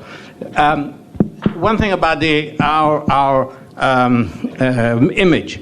I don't know how many people know about Colonel Richard Kemp, who's a wonderful spokesman for humanity, let's say, for Israel, and trying to correct the image that is being preached abroad about Israeli crimes and Israeli military operations and so forth. Last night there was a excellent program on the Israeli, I think it was number 10. No, Channel 1. Channel 1, called the Israeli War Crimes, and it was about Hamas against Hamas. Pierre Rachov. It was by the director Pierre Rachov, Right. a French Israeli. Here in Israel, I don't think we bother enough to make anti-propaganda against the use of the word massacre, the use of the word apartheid, and war crimes. Especially apartheid. The minute you say apartheid, everybody in the world thinks about okay, the Palestinians can't buy in the shops in Israel. They sit in different benches, like in South Africa, which is not true. And there's no TV programs about all the Palestinians or Arabs who are in Israeli towns, who are in Israeli hospitals, all the Israeli assistance to, as has been mentioned here, to Gaza, trucks going in every day and so forth. So who are we trying to convince first? Is it the intellectuals of the world?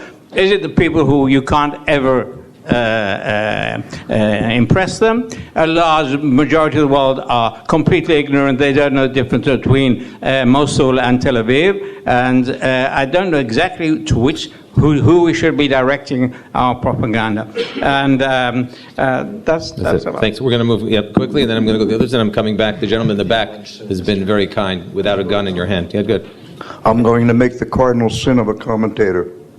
I'm going to start by telling you who I am. I was a cardiologist, a professor of medicine. I ran a cath lab at a university. But that has nothing to do with anything. In my youth, I was a ship's doctor on a missile boat, submarine, and played chicken in the sea with the Russians. I was fifth on the top, and I was in chain of command of launch. So this is what I want to say. The fish thinks from the head down. This isn't about anti-Semitism.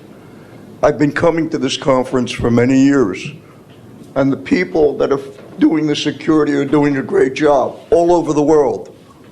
But what about the leaders? What about the media?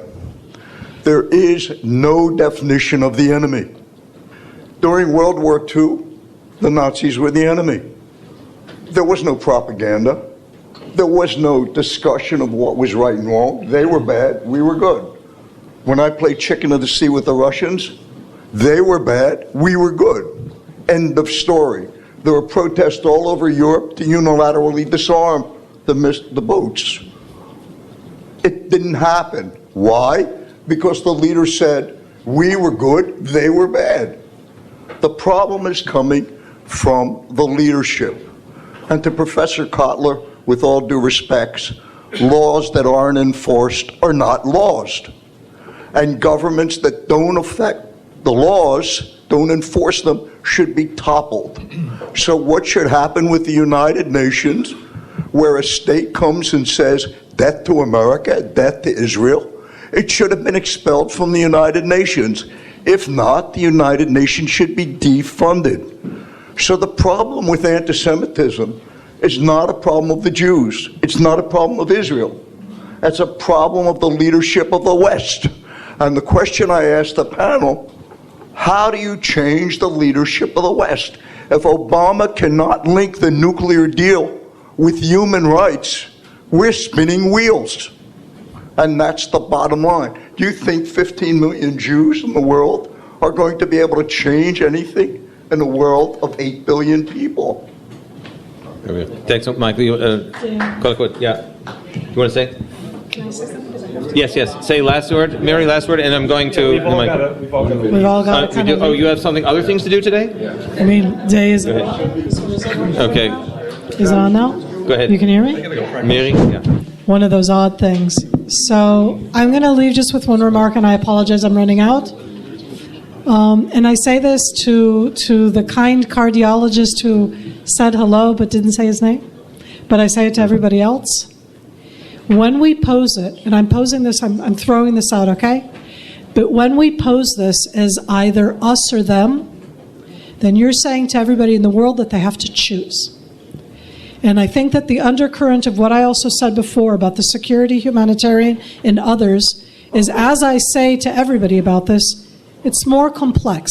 Not by the anti-Semitism. I actually, in that sense, have to say that today you convinced me on the anti-Semitism level. But when we talk about us and them, then I ask you, sir, so who's them? And here again, I'm going to say it's the critique I have consistently to my own government. Okay? Not everybody in the Gaza Strip is them. And as soon as we say them, and we say the Gaza Strip, then I am enabling the them to show 1.6 million people who aren't bad, I don't know how to put it in other terms, who aren't terror, who don't know BDS, okay? And I am making everybody else choose. And I'm not sure, sir, that they're going to choose us. And they're not going to choose us because we use the security terminology. And here I'm not talking about the leadership. I'm saying in those terms is that by using that framing, I think that we are posing a big challenge for the aspect of what we want to do. We want to talk, and that's why I say I'm for that anti-Semitism, universalism, that it isn't about us versus them in the terms that you posed right now. I have a real challenge in that sense on that one, and I apologize for saying something I'm running, going to go to that's friend never from the fair, foreign ministry. It's Yeah. been a fascinating day. I'm Bakasha. Thanks, Miri. Sorry, okay?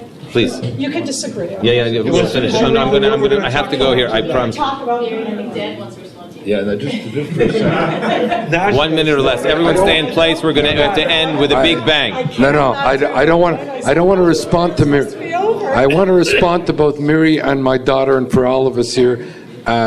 Miri said that somewhat I said may have depressed her, and my daughter said, how can we enlist others? Let me close with something which may make you feel a little bit better in terms of enlisting. Are you closing now? I have another question. No. So I just want to say, because Miri was going to leave, okay. I'll be very brief. Last January, the UN General Assembly, believe it or not, held its first ever unofficial day on combating anti-Semitism. I'm saying this because I want to pay tribute to our late colleague, Professor Robert Wistrich, who, as Zichrono Livracha, who shouldn't have a session like this go by without doing so, and he made a great speech there. I then came back to Parliament. We had the first ever Take Note debate, which was a kind of debate on a matter of national urgency on anti-Semitism. First ever in the Canadian Parliament history. But I want to close with this. The next day, the Canadian Parliament unanimously adopted a resolution which said as follows. 1, it condemned the alarming global anti-Semitism. 2, it called on the Canadian government and the Canadian Parliament to make the combating of anti-Semitism a priority in its domestic and foreign policy. And number 3, it said, and this is a strategic one, criticizing Israel is not anti-Semitic, and saying so is wrong. But singling Israel out for special opprobrium and indictment, denying Israel's right to exist, or calling for Israel's destruction is hateful, discriminatory and anti-Semitic, and not saying so is dishonest. That was unanimously adopted by the Canadian Parliament. We should use this as a template. These are all non-Jews. There's only 2 Jews in the entire Canadian Parliament. That's enlisting others in our cause, and that's blowing the shofar in a Canadian Parliament. So I wanted Miri to know about this. אתה ישבתי מאוד בשקט ובסבלנות, אז אתה. הייתי זקוקה לזה. נכון? יש מיקרופון? Is there a microphone to pass? Quickly. Where's the floating mic? And then Natan, you'll come and have a word, okay? Okay, just hold on. I know we're going, we're like in overtime, and just hold on. My name is Gideon Becha from the Ministry of Foreign Affairs. 1 second. 3 months ago. Wait a sec, folks. 3 months. Guys, can I have your attention, please? Barry, 1 second. Yeah, get on.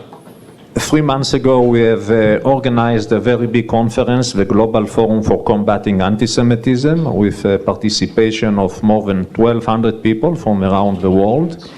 And the conference has produced a very good action plan for combating antisemitism.